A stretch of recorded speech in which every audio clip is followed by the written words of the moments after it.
시작합니다, 그럼. 안녕하세요, 송인조입니다. 제가 오늘 이 자리에 선 거는 이제 리더십과 양자 물리학에 대한 얘기를 좀 제가 하고자 하는데요.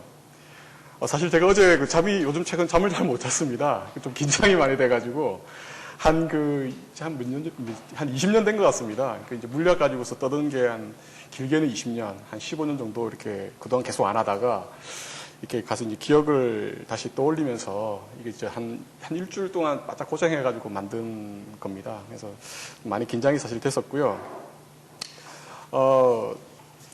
근데 이제 그 말씀을 드리기 전에 제가 먼저 좀 다른 얘기를 먼저 좀 시작을 하겠습니다. 제가 저 앞에 그걸 좀 끄집어써도 되겠죠?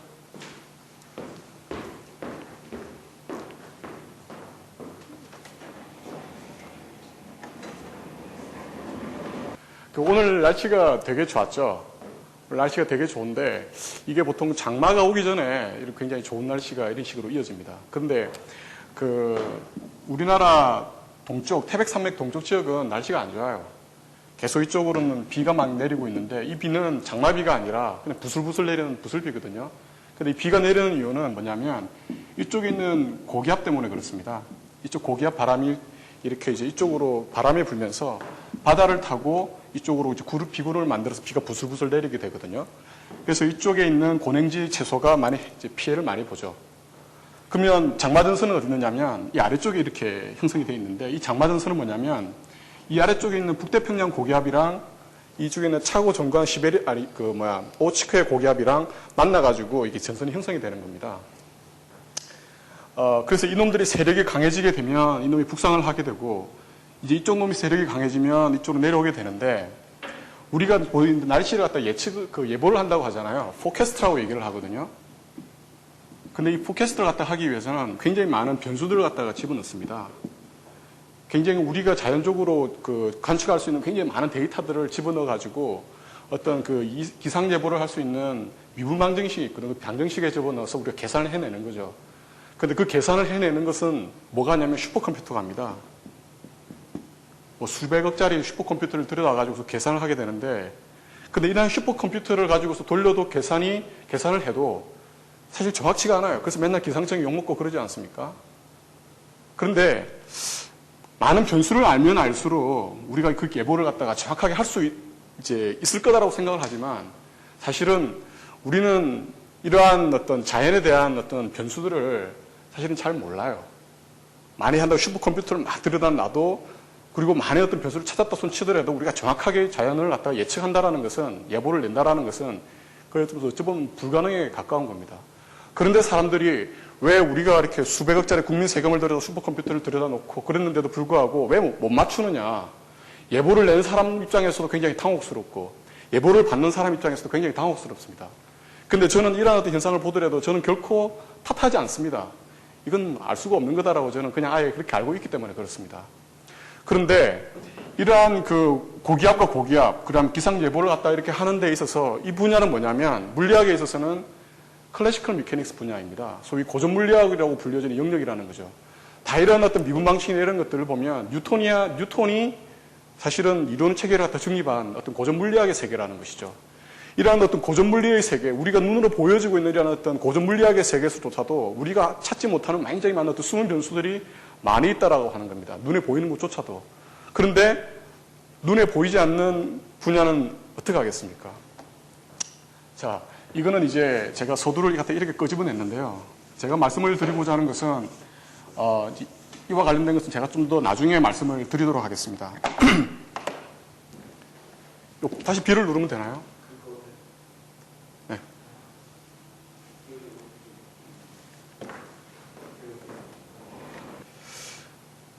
지금 이게 어떻게 보이십니까? 아마 여러분들 대부분이 이게 착시 현상이라는 것을 아마 알고 계실 것 같습니다. 근데 제가 이거를 이제 엊그제 우리 꼬맹이한테 보여줬습니다. 5살짜리하고 11살짜리한테 보여줬는데, 그 5살짜리는 이거 빙빙 돈다고 하더라고요. 빙빙 돈대요. 근데 우리 11살짜리는 이거 자기가 안 돼. 착시 현상이라고 얘기를 하더라고요. 그러면 5살짜리는 왜 이거 빙빙 돈다고 생각을 했고 11살짜리는 이거는 착시 현상이라고 얘기를 했을까요? 좀 더 공부했다 이거죠.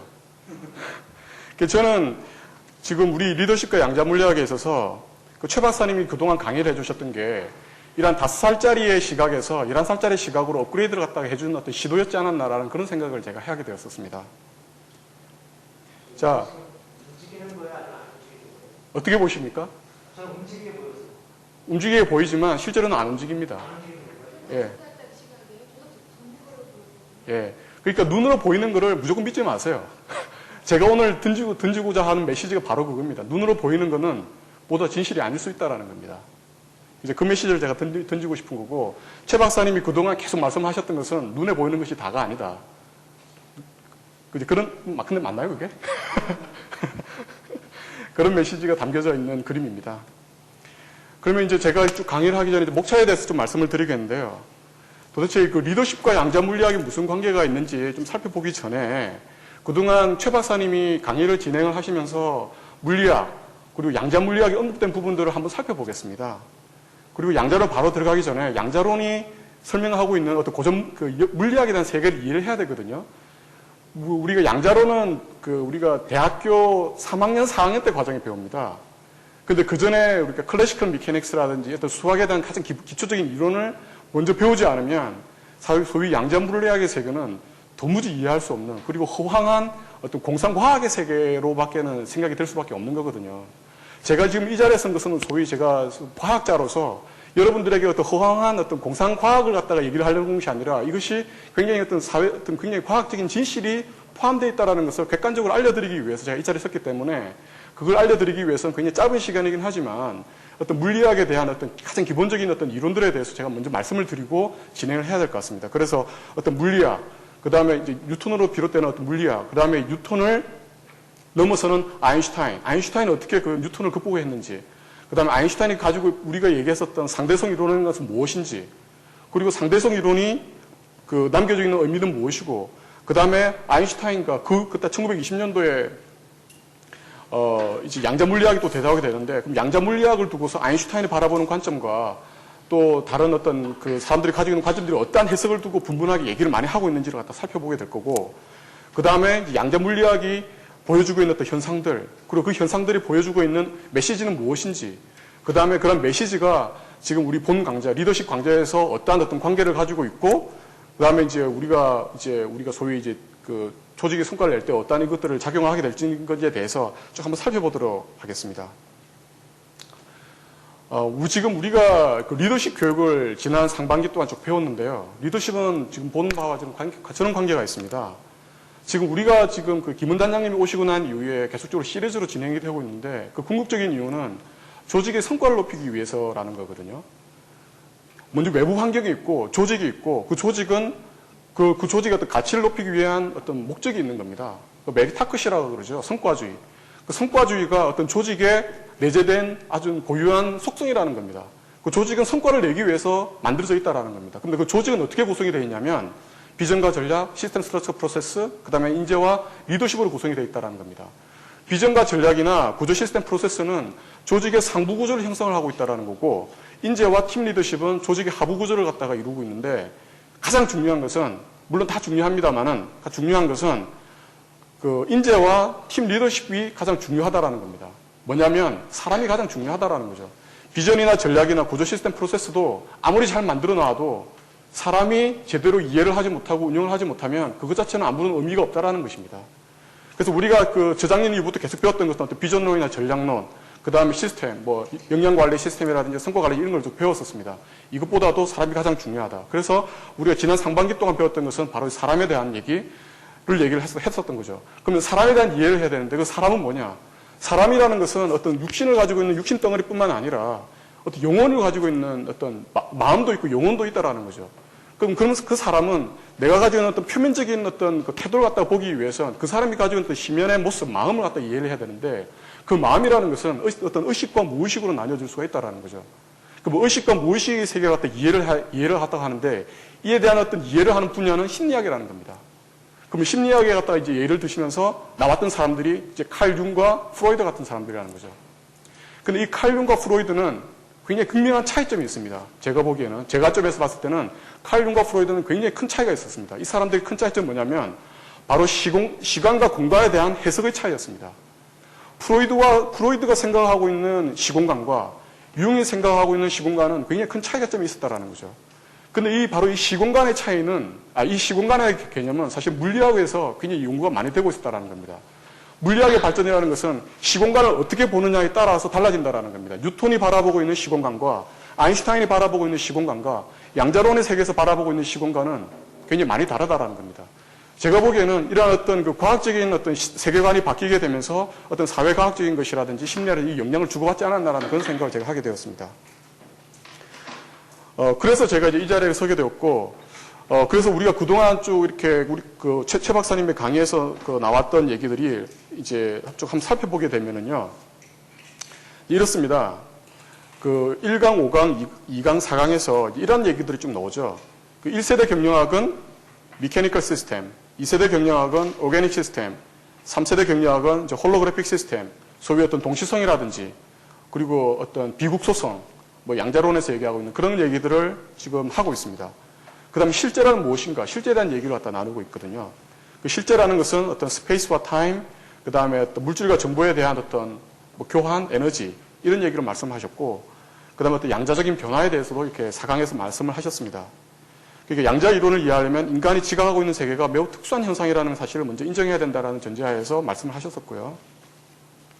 그 다음에 자연이란 무엇인가에 대해서 말씀하셨습니다. 소위 자연관에 대한 변화를 갖다가 말씀하셨었는데, 뉴턴이 바라보고 있는 자연관이라는 것은 어떤 자연의 규칙성을 갖다가 말씀을 하셨고, 하이젠베르그는 자연의 불확실성, 그 다음에 봄은 홀로그램적인 자연을 갖다가 말씀하셨습니다.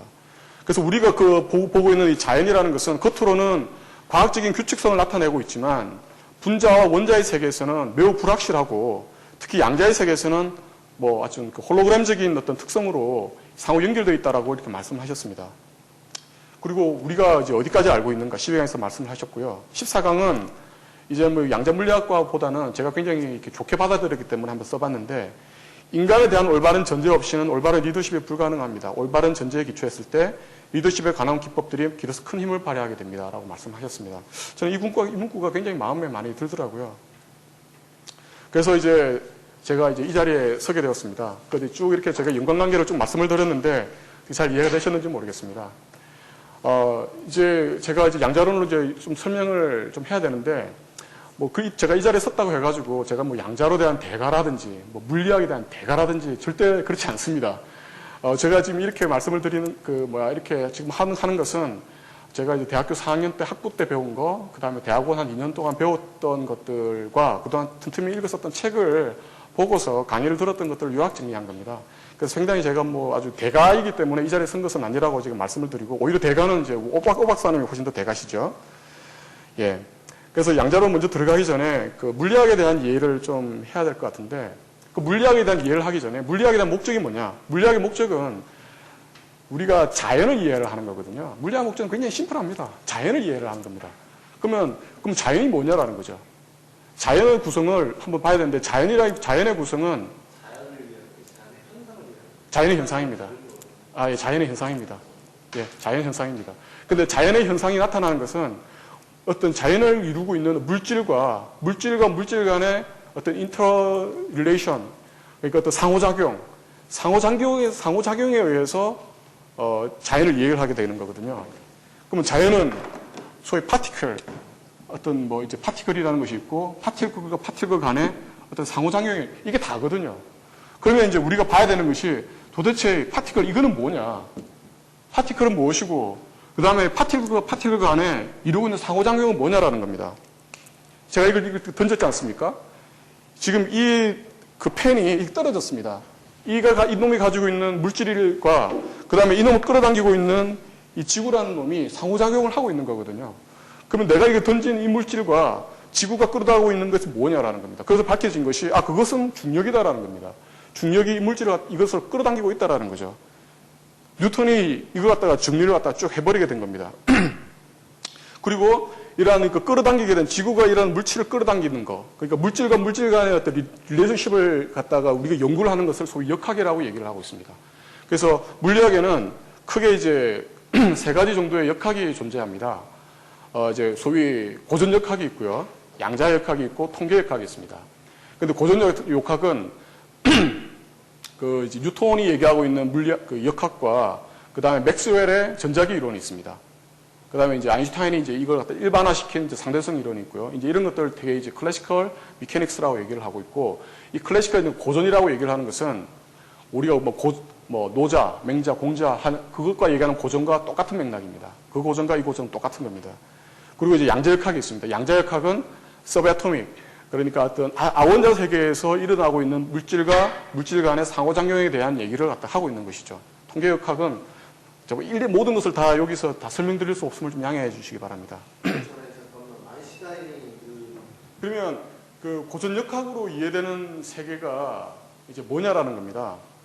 자, 한번 쭉 볼게요. 그 뉴턴의 고전역학과 맥스웰의 전자기의 빛의 이론을 총칭을 한다라고 말씀을 드렸고요. 그리고 이것은 19세기의 어떤 결정론적인 문명의 패러다임을 형성을 하고 있습니다. 이건 과학의 세계뿐만 아니라 그 당시 19세기까지 어떤 서구의 어떤 문명의 패러다임들을 어떤 결정론적인 세계에 이제 이바지하고 있었다라는 겁니다. 물론 과학자가 모두 다 이렇게 그들의 영향을 줬다라는 건 사실은 아닙니다. 사실을 따지고 보면 데카르트입니다. 데카르트가 영향을 굉장히 많이 미쳤습니다. 그래서 우리가 XYZ 3차원 좌표계를 갖다가 만드는데 이걸 갖다가 카르테시안 좌표라고 얘기를 하거든요. 이 카르테시안 좌표계에서 카르테시안이라는 게 데카르트를 얘기를 하고 있습니다. 이 데카르트가 그 당시에 어떤 종교와 과학을 완전하게 분리를 시켰던 장본인이거든요. 그런 장본인이고 그 이후에 이제 그의 영향을 받은 과학자들이 어떤 결정론적인 입장에서 또 과학의 세계를 갖다 이해를 하게 되고 그것을 정리한 사람이 뉴턴이라는 겁니다. 그러면 뉴턴이 얘기하고 있는 이제 가장 대표적인 식이 뭐냐면 F는 ma입니다. 자, F는 ma. 우리 이거 가지고서 이렇게 질량을 얼마 주고 가속도가 얼마면 그 힘이 얼마냐 이런 것들 연락에 이제 우리가 고등학교 때 많이 풀고 그랬었는데, 여기에서 얘기를 하고 있는 뜻이 뭐냐면 가속도가 제로이면 운동 상태와 정지 상태의 구분이 무의미하다라는 말씀을 제가 드렸는데, 자, 요거를 좀 이해를 잘 하셔야 됩니다. 이게 이제 요걸 잘 이해를 못 하시면 안 되거든요.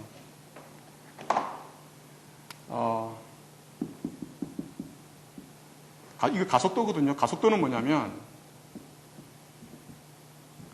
V는 빌라시티 속도입니다. 어떤 시간에 대한 어떤 속도의 변화를 갖다가 가속도를 얘기를 하고 있고,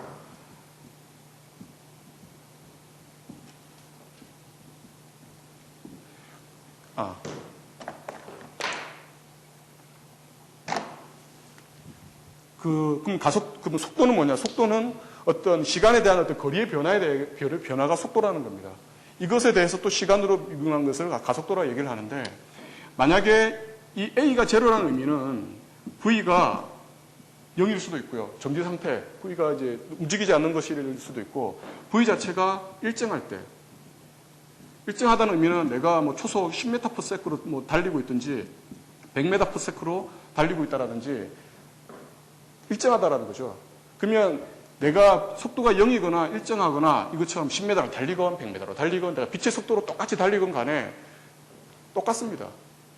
그러니까 내가 정지 상태에서 여기서 당구를 갖다가 칠 때의 어떤 물리적인 현상이나 그 다음에 속도가 굉장히 빨리 달리고 있을 때, 등속도로 움직이고 있을 때 내가 당구장을 치는 거나 똑같습니다. 그러니까 정지라는 것이나 소위 어떤 등속도 운동이라는 것은 사실은 상대적이라는 거죠. 그러니까 구분이 무의미하다는 겁니다. 즉 정지라는 것은 운동 상태의 특수한 케이스라는 겁니다. 이게 일반적인 상태가 아니라 특수한 상태라는 거죠.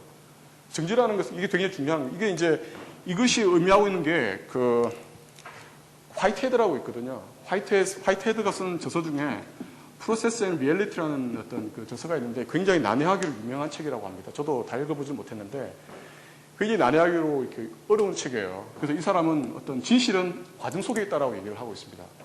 근데 이 사람 또 이제 동양의 노자라고까지도 이렇게 얘기를 하고 있던데, 어쨌든 여기서 의미하고 있는 것은 이제 운동은 상대적이다. 그런데 이제 이게 어떤 당구장과 같은 것들은 이런 상태가 되는데, 이제 전자기 세계로 전자기도 어떤 고전 물리학의 세계이지 않습니까? 고전 물리학의 세계인데, 이제 여기에 전자가 있어요. 양전하가 있습니다. 양전하가 있으면 제가 가만히 이렇게 서 있게 되면 양전하 자체는 그냥 쿨럼 포스, 그러니까 전기력 힘만 이렇게 발휘를 하게 되는 것이고요. 제가 움직이게 되면 이놈은 자석의 성질도 같이 가지게 됩니다. 제가 가만히 있고 또 이놈이 움직여도 이놈은 또 자석의 힘을 같이 발휘하게 된다는 거죠. 희한하게 이러한 어떤 전자기적인 어떤 특성을 가지고 있는 것이나 제가 너무 진도가 빨리 나갔는데, 있는 것이나, 전자기적의 어떤 세계나, 그 다음에 뉴턴이 바라보는 세계가 하나는 상대적인데 하나는 이렇게 일관적이지 못하다라는 겁니다. 자, 요건 제가 그 의미에 대해서 제가 말씀을 다시 드릴게요. 자, 먼저 이렇게 우리 고전역학의 특징을 한번 정리를 해보면 다음과 같습니다. 그래서 이러한 어떤 결정론적 세계관에 의해 보이는 어떤 우주라는 것은 기계와 같다라는 것이고, 그 다음에 우주의 공간은 3차원 공간이다. 카르테시안 좌표를 제가 보여드리지 않았습니까? 그 다음에 존재하는 모든 것들은 독립적으로 존재하며 따라서 서로 분리되고 객관적이다. 여기서 이제 절대 공간, 절대 시간 이런 개념들이 나오게 되고, 소위 로컬러티, 국소성에 대한 개념이 여기서 등장하게 됩니다. 그 다음 넷째, 우주는 물질만으로 구성이 되어 있다. 그래서 물질을 계속해서 쪼개고 들어가게 되면 이제 어떤 궁극적인 실체를 갖다 알 수 있게 되는 거다. 이제 어떤 여기 과학 철학에 뺐으니까 반원주의라고 얘기를 하고 있습니다. 그 다음에 다섯째, 측정할 수 없는 것은 과학적으로 의미가 없다라는 것이 이들이 이제 표방하고 있는 내용이라는 거죠. 그런데 이제 아인슈타인이 이제 여기서 이제 등장을 하게 됩니다. 이렇게 한 거의 천몇백 년 동안을 이어왔었던 서구의 어떤 결정론적인 세계관에 대해서 반기를 갖다가 이제 아인슈타인이 드는 거죠. 사람들이 생각을 합니다. 이게 어떤 전자기적인 어떤 현상이라든지, 당구장의 어떤 움직임이라는 것들은 이것들이 이렇게 잘 설명이 잘 안 됐던, 일반적으로 설명이 잘 안 됐던 이유는 아주 어떤 사소한 차이가 있을 거다. 왜냐하면 그것들이 우리들에게 던져주고 있는 메시지는 너무나도 이 세상에서는 잘 들어맞았기 때문입니다. 지금 현재 우리가 살고 있는 이런 어떤 문명의 혜택, 심지어는 우리가 로켓을 타고 우주까지 날아가고 있지 않습니까? 이런 모든 것들이 사실은 뉴턴의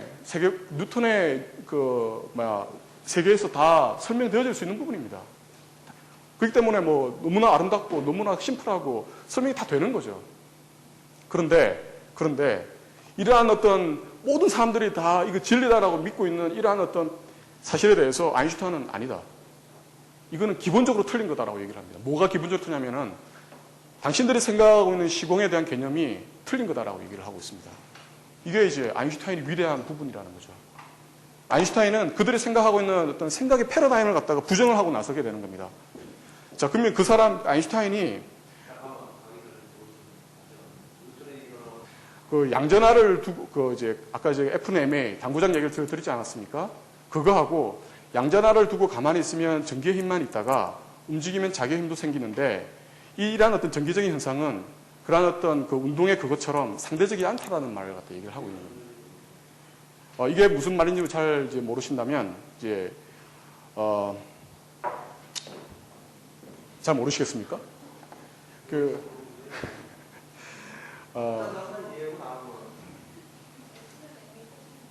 잘 모르시겠어요? 그러니까 어떤 상대적이라는 것은 아까 이제 정지와 운동이라는 것은 상대적이라고 말씀을 제가 드리지 않았었습니까? 그런데 전자기적 현상에 있어서는 이것 자체가 상대적이 않다. 여기까지는 이해해서 운동을 정리해서 문제가 예. 그거까지 있는데 그 다음에 양전하는 뭔지 정기 힘이 뭔지 자기 힘이 뭔지 다 모르는 얘기거든요. 알겠습니다.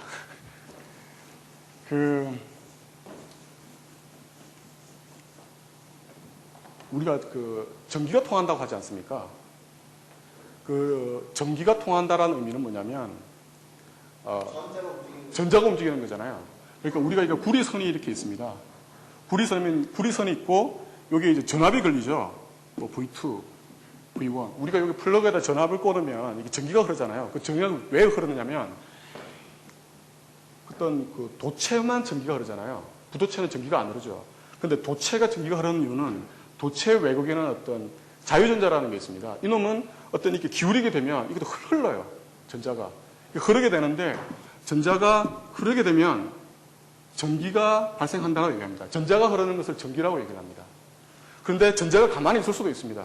우리가 이제 겨울에 옷 같은 거 벗게 되면 끼익 이렇게 전기가 오잖아요. 그게 뭐냐면 이러한 어떤 전기가 아니라 전기가 쭉 흐르는 게 아니라 이거는 전자가 가만히 있을 때 발생하는 정전기를 얘기하고 있는 겁니다. 그래서 그건 이제 정전기라고 얘기를 하고 있고 흐르는 것을 전기라고 얘기를 합니다.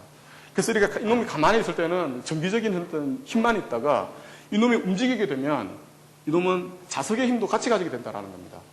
그래서 그러니까 이제 전기적인 힘을 쿨럼 포스라고 얘기를 하고 있고 자석은 끌어당기는 힘이죠. 자석과 자석 간에는 뭘 끌어당기지 않습니까? 그래서 전기가 흐르는 곳은 자석이 생겨요. 예, 전기가 흐르면 자석의 힘도 같이 생깁니다. 자성이 생긴다라고 얘기하죠. 그래서 우리가 전기를 갖다가 이렇게 이제 전기가 이쪽으로 갖다가 흘려보내고 전기를 갖다가 이쪽으로 흘려보내게 되면 이놈들 간에는 사실은 아무런 차이가 없어야 됩니다. 아무런 차이가 없어야 됩니다. 이놈이 이쪽으로 흐르든 이쪽이 흐르든 전기는 똑같이 흐르는 건데 근데 뭐가 발생을 하게 되냐면 자석의 힘이 생긴다고 제가 말씀을 드렸고 자석의 힘이 어떻게 생겨요? 이렇게 생기게 됩니다. 이렇게 생기게 됩니다. 그리고 이놈은 또 이런 식으로 또 생기게 됩니다. 그래서 이놈들 끌어당기게 되는 겁니다. 뭐가 뭘 끌어당겨요? 이 구리도선을 끌어당깁니다. 이게 자석의 힘입니다. 그래서 전기가 가만히 있을 때와 전기가 흐를 때하고 차이가 생긴다는 것이죠. 이게 당구장에 이놈이 이쪽으로 움직일 때와 이쪽으로 하고 다르지 않습니까? 근데 이러한 어떤 현상들을 일관적으로 아주 일관성 있게 설명을 다 하지 못했다라는 거고 아인슈타인은 이것에 대해서 근본적인 차이가 문제점이 있다라고 얘기를 한 거죠. 문제가 뭐예요? 문제가 이렇게 끌어당기지 못한 현상에 대해서는 설명을 해줬고 뭐가 문제라는데 상대적이지 않다라는 것을 얘기를 하는 겁니다. 뭐가 문제예요? 이거 지금 딜레마라고 했으면 뭐가 딜레마인지를 얘기를 해줘야지 그 다음에 얘기할 수 있잖아요. 그러니까 이제 이놈이 뭐가 설명이 안 되는 거예요? 설명이 안 된다고 했는데 왜 이게 이해가 안 되시죠? 이게 FMA라는 게 방향성이 없는 거지 않습니까? 예. 근데 지금 말씀하신 F는 M에는 방향성이 있는 거죠. F는 M에는 방향성이 있는 겁니다. 방향에 따라서 힘이 지금 힘의 방향이 아니 그러니까 딜레마가 뭐가 딜레마냐고. 그 딜레마는 고전 작성하고 맥스웰의 전자기 이론이 딜레마인 거잖아요. 네. 그러면 지금 고전 역학은 F=MA가 고전 역학의 기본이고, 그죠? 맥스웰의 전자기 이론이 저 두 개의 차이가 뭐냐면, 저 지금 얘기한 게 전기와 전자에 대한 얘기를 하는 게 맥스웰의 이론이죠. 네, 그렇습니다. 그럼 그 두 개의 차이가 뭐냐면, 차이점이 이렇게 보이잖아요. 이놈 끌어당기고 이놈 안 끌어당기잖아요. 뭐가 차이가 있다? 본인이 얘기 못하는 사람은 어떻게 이해를 해? 제가 다시 한번 드리겠습니다. 아니 지금 이거는 이거 저건 저렇다는 얘기겠지 이것과 이것의 상관관계를 얘기하지 않았잖아요. 상관관계가 없죠. 상관관계가 없으니까 상관관계가 없으니까 문제인 그럼 거죠. 상관관계가 없다고? 상관관계가 없으니까 상관관계가 딜레마죠. 없는 게 딜레마라고. 그렇죠. 왜 딜레마예요? 상관관계가 없는 수가 없는 아니 상관관계가 있어야지 하나의 이론으로 설명을 갖다 할 수가 있잖아요. 상관관계가 무슨 이론을 없는데 가지고 두 가지를 설명할 수 있는 물리학의 법칙이죠. 물리학의 법칙입니다. 물리학의 법칙은요? 그 물리학의 법칙은 F는 MA 같은 거죠. F는 MA를 설명할 수가 있습니까? 설명이 안 되잖아요. 안 되는 거예요. 안 되는 거기 때문에 딜레마인 겁니다. F=MA로 저 지금 맥스웰의 전자기 이론을 설명할 수 없습니다.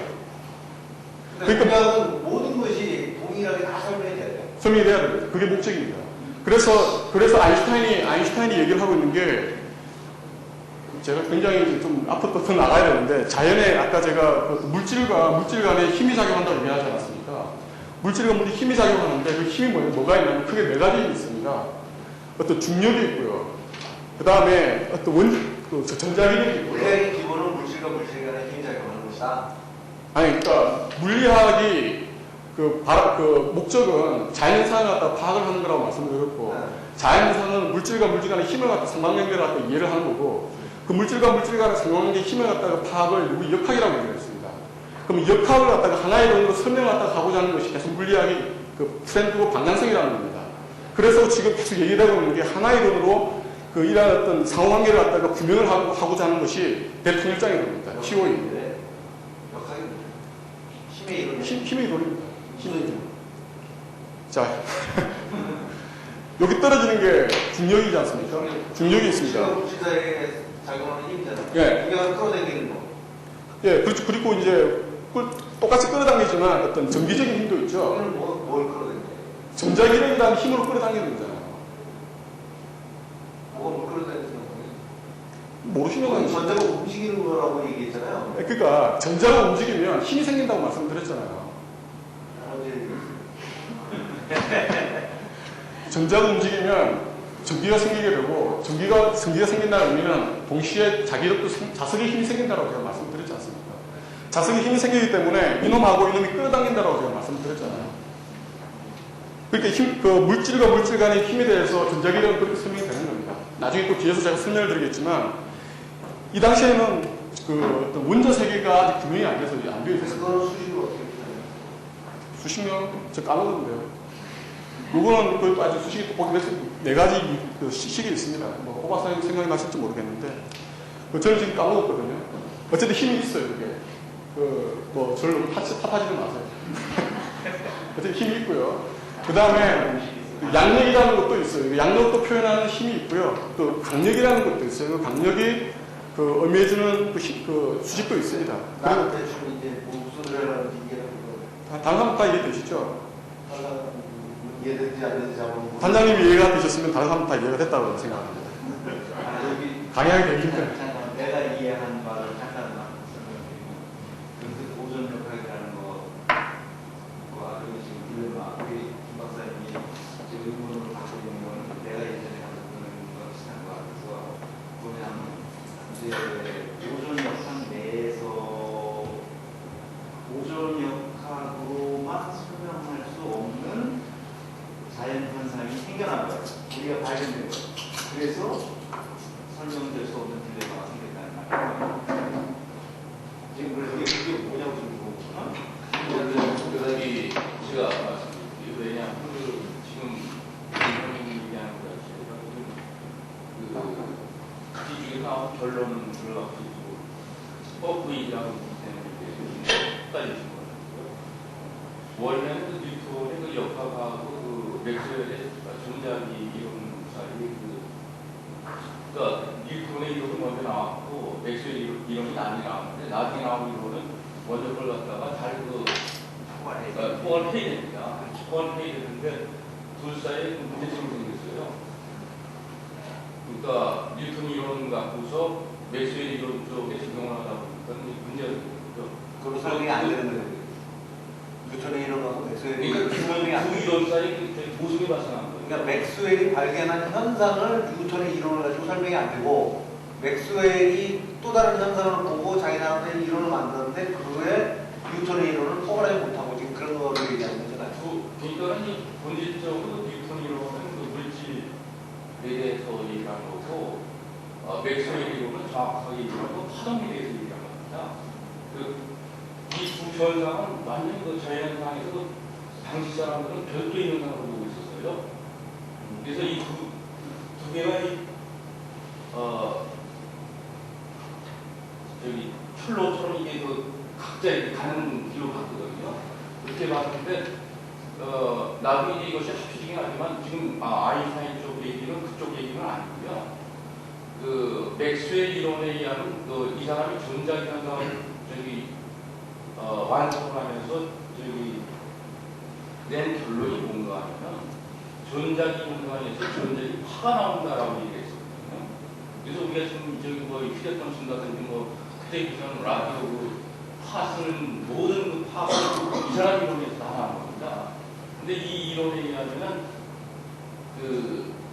이 전자기 파의 그 속도가 전자기 파 중에 하나가 빛이거든요. 이 전자기 파가 모든 사람이 어디서 보던 간에 빛의 속도 그 30만 킬로라고 우리가 알면 그 속도를 갖다 그대로 유지하고 있는데 뉴턴이 그 세계의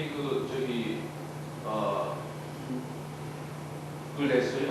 제1법칙, 제3법칙을 냈는데 그 첫 번째 그 법칙이 관성의 법칙인데 사실은 그건 관성의 법칙을 얘기를 하는 게 아니라 관성 틀을 얘기하는 겁니다. 보는 사람. 보는 사람이 저기 어디 있느냐에 따라서 이제 어떻게 되겠는가 그 틀, 보는 틀을 얘기했는데 이 보는 사람 틀에 따라서 뉴턴은 어떤 물체가 운동을 할 때 속도 자체가 바뀔 수가 있다고 이제 본 건데 상대 속도가요. 근데 맥스웰 이론에 의하면은 빛에 관한 것은 모든 사람에 대해서 항상 일정한 속도를 갖고 있거든요. 그러니까 이 둘 사이에 모순이 생겼던 거죠. 그렇기 때문에 이걸 갖다가 이제 해결하는 것이 누군가 하면 아인슈타인입니다. 그러면서 이제 거기서 그걸 해결하면서 거기 이 사항 자체가 완전히 변하게 되는 거죠.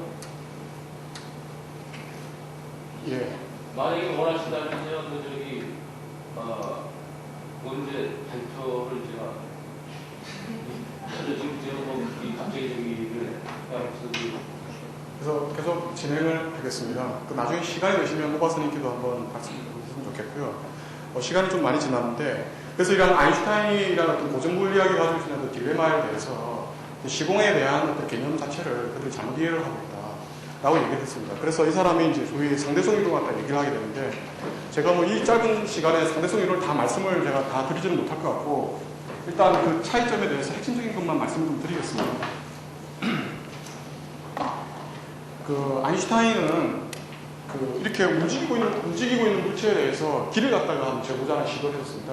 그러면 이놈이 이제 이렇게 지났을 때 시간 t0일 때 됐던 거가 이렇게 움직였을 때는 이제 이놈 길이가 이렇게 되지 않습니까? 근데 원래 이놈이 정지해 있을 때 하고 움직였을 때의 길이가 좀 차이가 있다라는 문제가 지적을 한 거죠. 그렇다면 이놈이 움직이더라도 동시에 이름을 갖다가 재야 된다. 동시에 재야 된다고 얘기를 했습니다. 그러면 아인슈타인의 생각은 동시라는 건 뭐냐? 이게 큰 기차가 있습니다. 큰 기차가 있고 중간에 중구 같은 걸 둬요. 중간에 두고 맨 끝에 사람이 이렇게 있습니다. 사람이 있습니다. 굉장히 아이디어란 겁니다. 그래서 이렇게 중불 딱 켰을 때 이 사람이 이 불빛을 볼 때와 이 사람이 이 불빛대를 갖다가 이 사람은 동시라고 생각을 했습니다. 동시라고 생각해가지고서 이따 이 길을 갖다가 재면 이것은 기차의 길이다라고 생각했습니다. 이게 정지 상태에 있을 때 이런 식으로 그 사람은 생각을 하고 진행을 했는데, 문제는 뭐냐면 이게 움직일 때 아까 오바사님 얘기했듯이 빛은 움직일 때나 또는 가만히 있을 때나 빛의 속도가 항상 일정합니다. 그게 이제 그 상대성 이론의 첫 번째 원리인데, 그렇게 되면 바깥에 사람이 이렇게 있습니다. 사람이 이거 봤을 때는 이놈은 이렇게 보고 이놈은 이렇게 보는데, 이놈이 이걸 봤을 때는 기차가 움직인다고 하더라도 움직이는데 이제 이렇게 보게 되는데, 이 끝에 있는 사람은 불빛을 먼저 보게 되는 것으로 이 사람은 생각하게 된다는 거죠. 그러면 이 사람은 아직 불빛을 보지 못하고 이 사람은 불빛을 봤습니다. 그러면 여기에서 봤을 때에 비해서 길이가 짧아지게 됐다는 겁니다. 이게 소위 길이의 수축이라고 얘기를 합니다. 그 다음에 또 하나가 뭐냐면 소위 이제 시간의 지연이라는 것이 있습니다. 시간이 기연합니다. 그게 뭐냐면 지구가 있고 어떤 쌍둥이가 있어요. 똑같이 태어난 쌍둥이가 이렇게 있는데, 한 사람은 로켓을 타고 쭉 이렇게 돌아와요. 굉장히 빠른 속도로 다녀오겠죠. 근데 갔다 오게 되니까 얘보다 훨씬 더 늙을 거라는 겁니다. 굉장히 빛의 속도로, 굉장히 빨리 움직였던 사람이 돌아왔는데, 그 사람은 적고 지구에 가만히 있었던 사람은 나이가 더 들어있었다는 겁니다. 그게 뭐냐면 그걸 이제 시간의 수축, 시간의 젊어질 수 있는 뭐지? 시간의 수축, 시간이 짧아지게 된 거죠. 그러니까 길이는 수축이 되고 이것도 늘어나게 되고, 즉 뭐냐면 시간과 공간은 디펜던트하다. 시간 공간은 떨어질 수 없는 관계다. 이제 이 차이점이 굉장히 아인슈타인이 내세웠던 이론입니다. 물론 이제 이러한 어떤 상대성 이론에서 어떤 질량이 늘어나고 에너지와 질량의 등가성이 오르고 이런 MC의 자성 이런 것들만 유추되고 그러는데, 이건 뭐냐면 에너지가 질량으로 변화될 수 있고 질량이 있는 것은 에너지로 변화될 수 있다는 것이 질량 에너지 등가 원리라는 겁니다. 그래서 이렇게 아인슈타인은 시간과 공간에 대해서는 서로 상호관계에 있다라는 얘기를 이렇게 했던 겁니다. 그래서 이것 자체가 이제 굉장히 그 시대에서는 받아들이기 힘들었다는 거고, 그래서 이 부분에 대해서 아인슈타인 이러한 것들을 할 때 사실은 많은 사람들이 이해를 못했었던 거였죠. 사실 아인슈타인 노벨상을 받았는데 이러한 상대성 이론을 가지고서 아인슈타인이 노벨상을 받지 못했습니다. 이해하는 사람들이 별로 없었기 때문에. 어쨌든 이제 이런 일들이 이렇게 시공에 대한 관념이 아인슈타인이 이렇게 바뀌었다라는 것이 컴퓨터 효과로 바뀌게 됩니다. 뒤에 나옵니다. 그래서 시공이 절대적이 않다는 의미는 공간과 시간은 서로 독립적이지 않다라. 이게 굉장히 중요한 개념입니다. 시간과 공간이 서로 이렇게 아주 밀접한 관련이 있다는 걸 얘기를 하는 거고, 드디어 시공간은 하나가 되고 4차원으로 이제 설명을 하게 되는 것이죠. 근데 왜 우리는 뉴턴이 생각한 것처럼 이렇게 생각을 하느냐. 빛이 워낙 빠르기 때문에 그렇습니다. 만약에 빛이 좀 느리게 간다면 우리가 이제 길이가 수축이 되고 질량이 늘어나고 이런 것들을 우리가 다 목격할 수가 있는 거죠. 근데 빛의 속도가 워낙 빠르기 때문에 그렇다라는 겁니다. 그 다음에 하나는 게 뭐냐면, 아까 제가 트윈즈 패러독스를 말씀드리지 않았습니까? 이러한 것들 특수 상대성 이론이라고 합니다. 그 다음에 이제 일반 상대성 이론이라는 게 있어요. 여기에서 물리학에서 이야기하는 특수하다는 얘기는, 아까도 이제 아까 그 프로세스와 정지, 그 얘기를 말씀을 드렸는데, 정지라는 것은 굉장히 특수한 케이스인 거죠. 일반적인 케이스가 아니라. 이것도 일반 상대성 이론에서, 상대성 이론에서 특수한 케이스라는 거고, 일반적인 상대성 이론이 있다는 겁니다. 자, 일반 상대성 이론이 뭐 어떤 걸 말씀을 드리냐면, 제가 빙글빙글 돌려요. 그냥 우리가 그냥 계단캔 익스페리먼트 갖다 한번 해보죠. 계단캔은 독일어로 이제 사고라는 뜻인데, 태양이 이렇게 있습니다.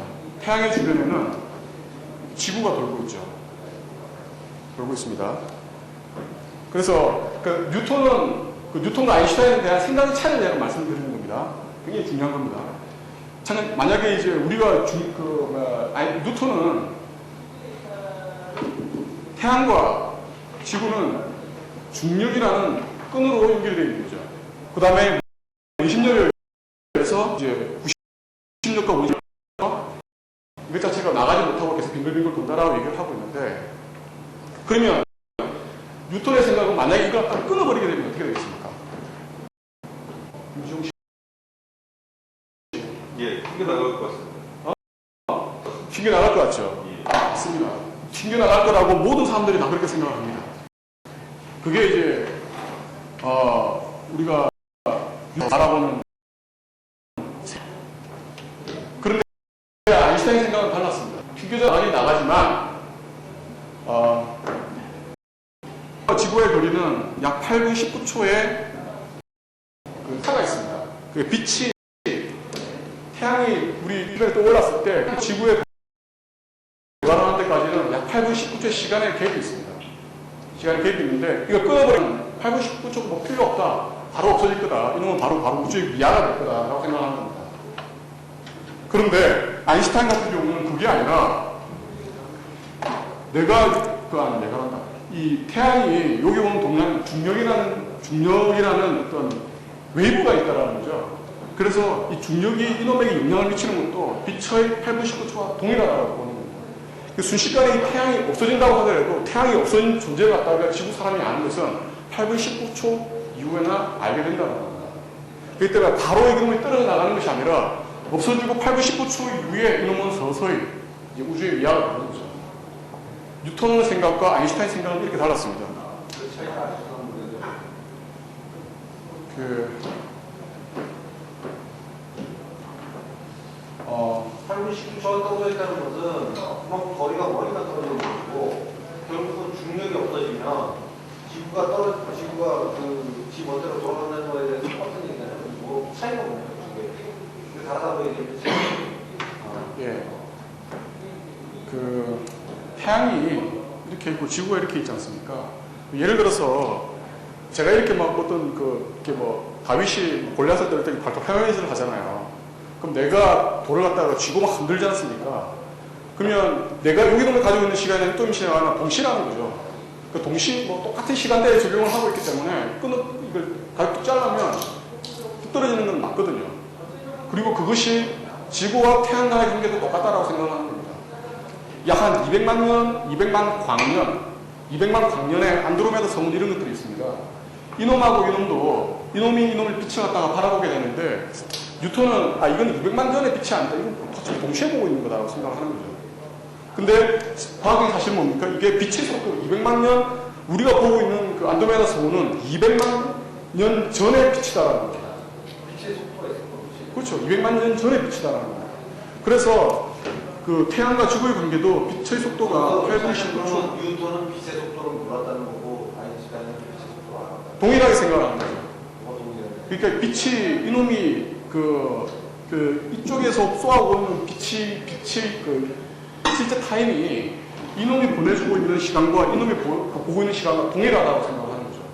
왜냐하면 이들이 가지고 있는 어떤 소위 시공간이라고 하는 것은 그냥 같은 어떤 공간체이기 때문에 그렇게 생각하는 겁니다. 근데 아인슈타인이 생각하고 있는 것은 내가 느끼고 있는 시간과 이놈이 생각하고 있는 시간은 서로 다르다, 상대적이다라고 얘기하는 거고, 그 상대적인 시간의 갭은 8분 19초가 있다는 겁니다. 그래서 빛은 8분 19초 이후에 들어오지만 중력도 똑같이 8분 19초의 영향을 받는다. 중력장이라는 것도 빛의 속도를 넘어설 수 없다라고 생각하는 거죠. 8분 19초만 중력장이 작용한다. 19초 이후에 작용한다는 거죠. 그렇죠. 8분 19초 이후에 중력장이 끌어낸 것을 느끼게 된다는 거예요. 예. 이게 뭐에 중요한지 모르겠지만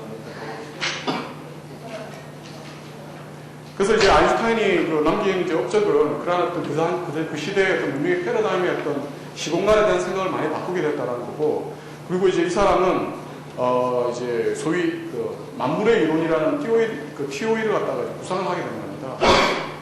TOE는 아까 제가 말씀을 드렸는데 어떤 이런 우주를 구성하고 있는 네 가지 힘이 있습니다. 중력과 전자기력과 그 다음에 강력, 양력. 그걸 하나의 이론으로 설명하는 시도였습니다.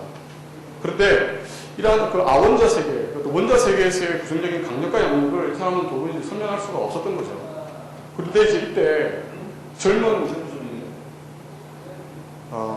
뒤에 쭉 한번 들어보시고 말씀을 좀 하시죠.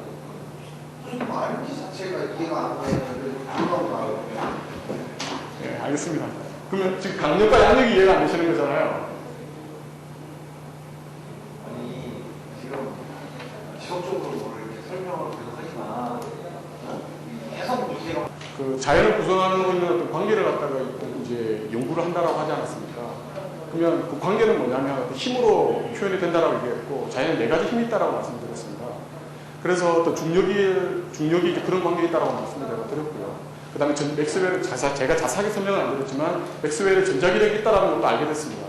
그런데 아인슈타인이라는 일반 상대성 이론을 얘기했을 때는 강력과 양력이라는 존재를 알지 못했습니다. 알지 못했습니다. 지금 강력과 양력에 대한 얘기를 지금 처음 하잖아요. 처음 합니다. 근데 그 전에 이 강력과 양력이 뭔지도 설명을 죄송합니다. 안 하고 갑자기 처음 나오는 얘기를 죄송합니다. 뒤에 있기 때문에 스킵을 했는데, 제가 지금 말씀을 드리면, 아인슈타인이 모르고 있었던 것은 아원자 세계라는 이해를 못하고 있었다는 거예요. 아원자 세계라는 것은, 또 원자 세계. 아인슈타인은 굉장히 큰 어떤 유니버스, 지구와 지구의 운동, 천체 운동 이런 것들 갖다가 굉장히 크게 유니버스하게 생각을 하고 있지 않았습니까? 그러면 굉장히 이제 엘레강트하게 이제 우주를 바라보고 이렇게 있었던 거죠. 그런데 이제 소위 1920년도에 이제 우리가 보이는 어떤 물질 세계를 갖다 바라보는 것이 아니라 이제 보이지 않는 세계의 이론을 갖다 얘기하는 사람들이 등장하게 되는 겁니다. 뭐 슐레빙거라든지 하이젠베르라든지 보어라든지 이런 사람들이 막 얘기를 막 해요. 그 사람들이 이제 뭐라고 얘기하냐면, 우리가 이제 물질을 갖다가 이제 얘기를 하는 겁니다. 물질의 구성은 뭐냐? 물질은 이건 좀 나중에 얘기하죠. 물질은 양전하가 있고 음전하가 있다. 이런 것들을 갖다 쭉 얘기합니다. 그래서 처음 전자를 갖다 발견한 사람이 톰슨이라는 사람이 발견했어요. 영국에 이제 톰슨이라는 사람이 있는데 톰슨이 발견해요.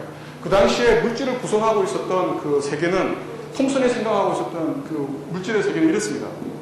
양전하와 전전하가 이렇게 푸딩, 수박씨가 콩콩콩 이렇게 박혀져 있듯이 그렇게 전자의 세계가 선명하게 됐던 겁니다. 그런데 그 이후에 그 톰슨의 제자를 러더포드라는 사람이 있어요. 그 러더포드라는 사람이 정말 그러냐 한번 실험을 해봐야겠다 라고 해가지고서 이렇게 러더포드 소위 스캐터링 익스페리먼트를 하게 되는 거거든요. 그건 뭐냐면, 내가 어떤 전자 갖다가 쏘게 됐을 때 뭔가 이렇게 뭐 통과를 하든지 뭐 이렇게 산란하게 하게 되는 어떤 물질의 특성을 보고 문제의 세계가 어떻게 생겼는지를 갖다가 보고자 하는 시도입니다. 그런데 이 러더포드 산란 실험을 해보니까 내가 이제 결과가 뭐냐면, 우리 선생님이 얘기했었던 이런 그 원자의 세계가 이렇게 막 푸딩처럼 생긴 게 아니라 중간에 굉장히 무거운 뭔가가 있더라. 중간에 굉장히 무거운 뭔가가 있더라. 뭔지는 모르겠지만 뭔가가 있더라. 그리고 외곽에 뭔가 전자가 흐르고 있는 이런 어떤 모습이더라. 라고 처음으로 그 러더포드라는 사람이 이거 이론을 얘기를 하게 됩니다. 이론을 얘기하고 있고, 그 이후에 뭐 체드윅이라든지 이런 사람들이 얘기 쭉 나오게 되면서, 맨 중앙에는 핵이 있고, 그 핵이 외곽에는 전자가 돌고 있더라.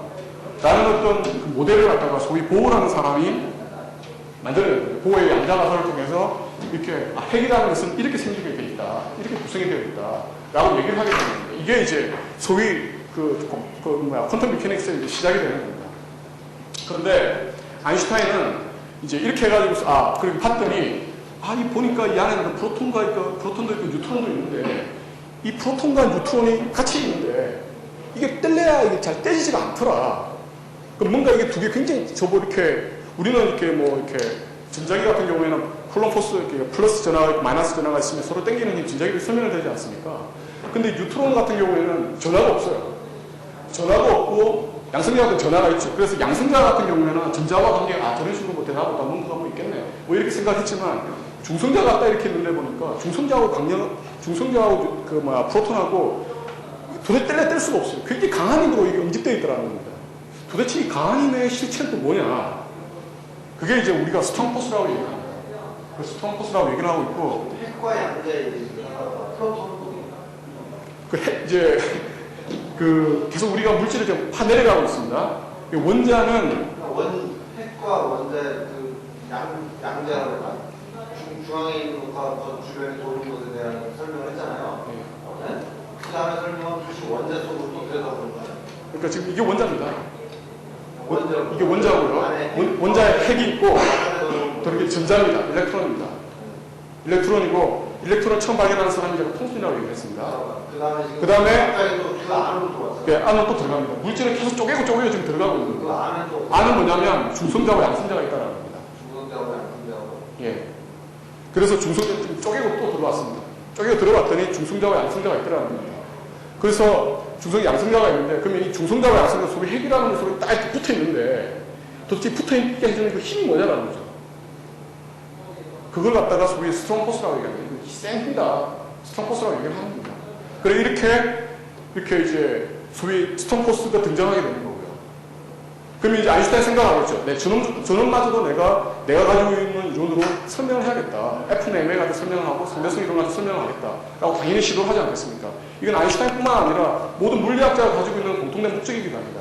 아인슈타인이 사실 위대한 이유는 패러다임 시프트를 갖다가 했던 이유도 있지만, 이 사람이 비전을 갖다가 대신한 거예요. 그 당시 물리학자들 비전, 어떤 비전을 했냐면, 모든 우주의 그 힘들이나 사물들, 자연현상들은 하나의 이론으로 설명할 수가 있다라는 비전을 갖다 사실 제시를 했습니다. 그 사람이 얘기했던 게 바로 POE라는 거죠. 이게 장난이 아닙니다, 이게. 위대한 비전인 거죠. 간디라든지 이런 사람들이 위대한 비전이 있듯이, 그 당시에도 이런 비전이 있었던 겁니다. 이 아인슈타인 등장하기 전에는 이것도 조합하고 저것도 조합을 해보면 뭔가 나타나겠지라고 생각했지만, 아인슈타인 등장하는 이후에는 이제 비전이 보인 거예요. 나는 세상의 모든 것들을 하나의 이론으로 설명하겠다. 만물의 이론으로 만들어보겠다는 것들을 제시를 해준 게 사실 아인슈타인입니다.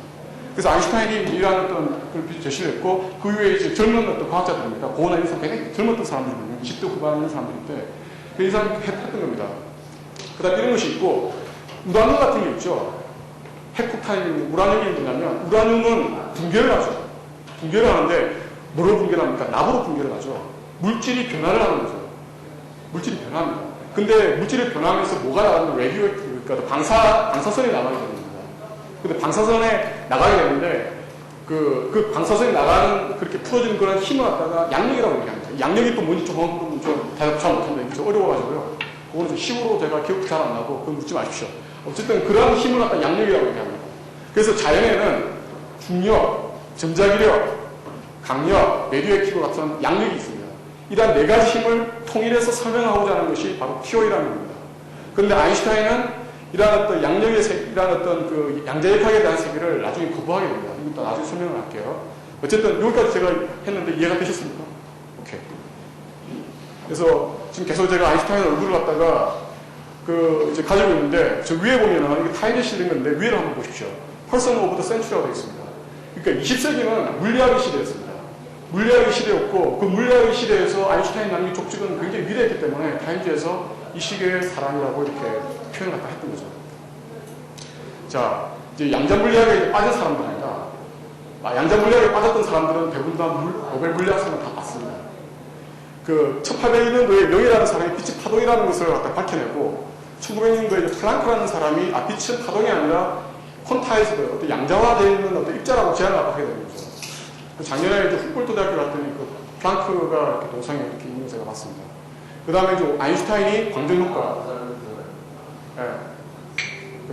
키 작게 왼쪽에 이렇게 쓰는 플랑크 있습니다. 있었고, 그 다음에 오전도에 아인슈타인이 광전 효과를 통해서 이제 네, 맞습니다. 네, 그 사람입니다. 그 사람이고, 광전 효과를 통해서 이제 빛의 입체성을 규명을 이제 하고, 이 비대양의 소위 포톤이라고 얘기를 하게 됩니다. 그 다음에 아까 조셉 톰슨 제가 말씀드렸죠. 그런 게 있었고, 러더포트 산란 실험 제가 설명을 드렸습니다. 그리고 보어액이라는 어떤 양자 가설도 제가 설명을 드렸고요. 그 다음에 드브로의 어떤 물질파괴 파는 사람인데, 물질파괴 개념을 갖다 했고, 슐레딩거 이제 이 사람은 그런 어떤 그 핵 주변을 돌고 있는 전자에 대한 어떤 그 존재를 수학적으로 파동력학으로 이렇게 이제 설명을 하게 됩니다. 그 다음 체드윅이 이제 어떤 그 양성자와 중성자로 규명되어 있을 때 밝혀내는 것이고요. 어쨌든 이러한 어떤 많은 사람들이 양자역학을 만들어 내게 되었습니다. 자, 근데 이제 이제 점점 이제 어려워지게 되는 겁니다.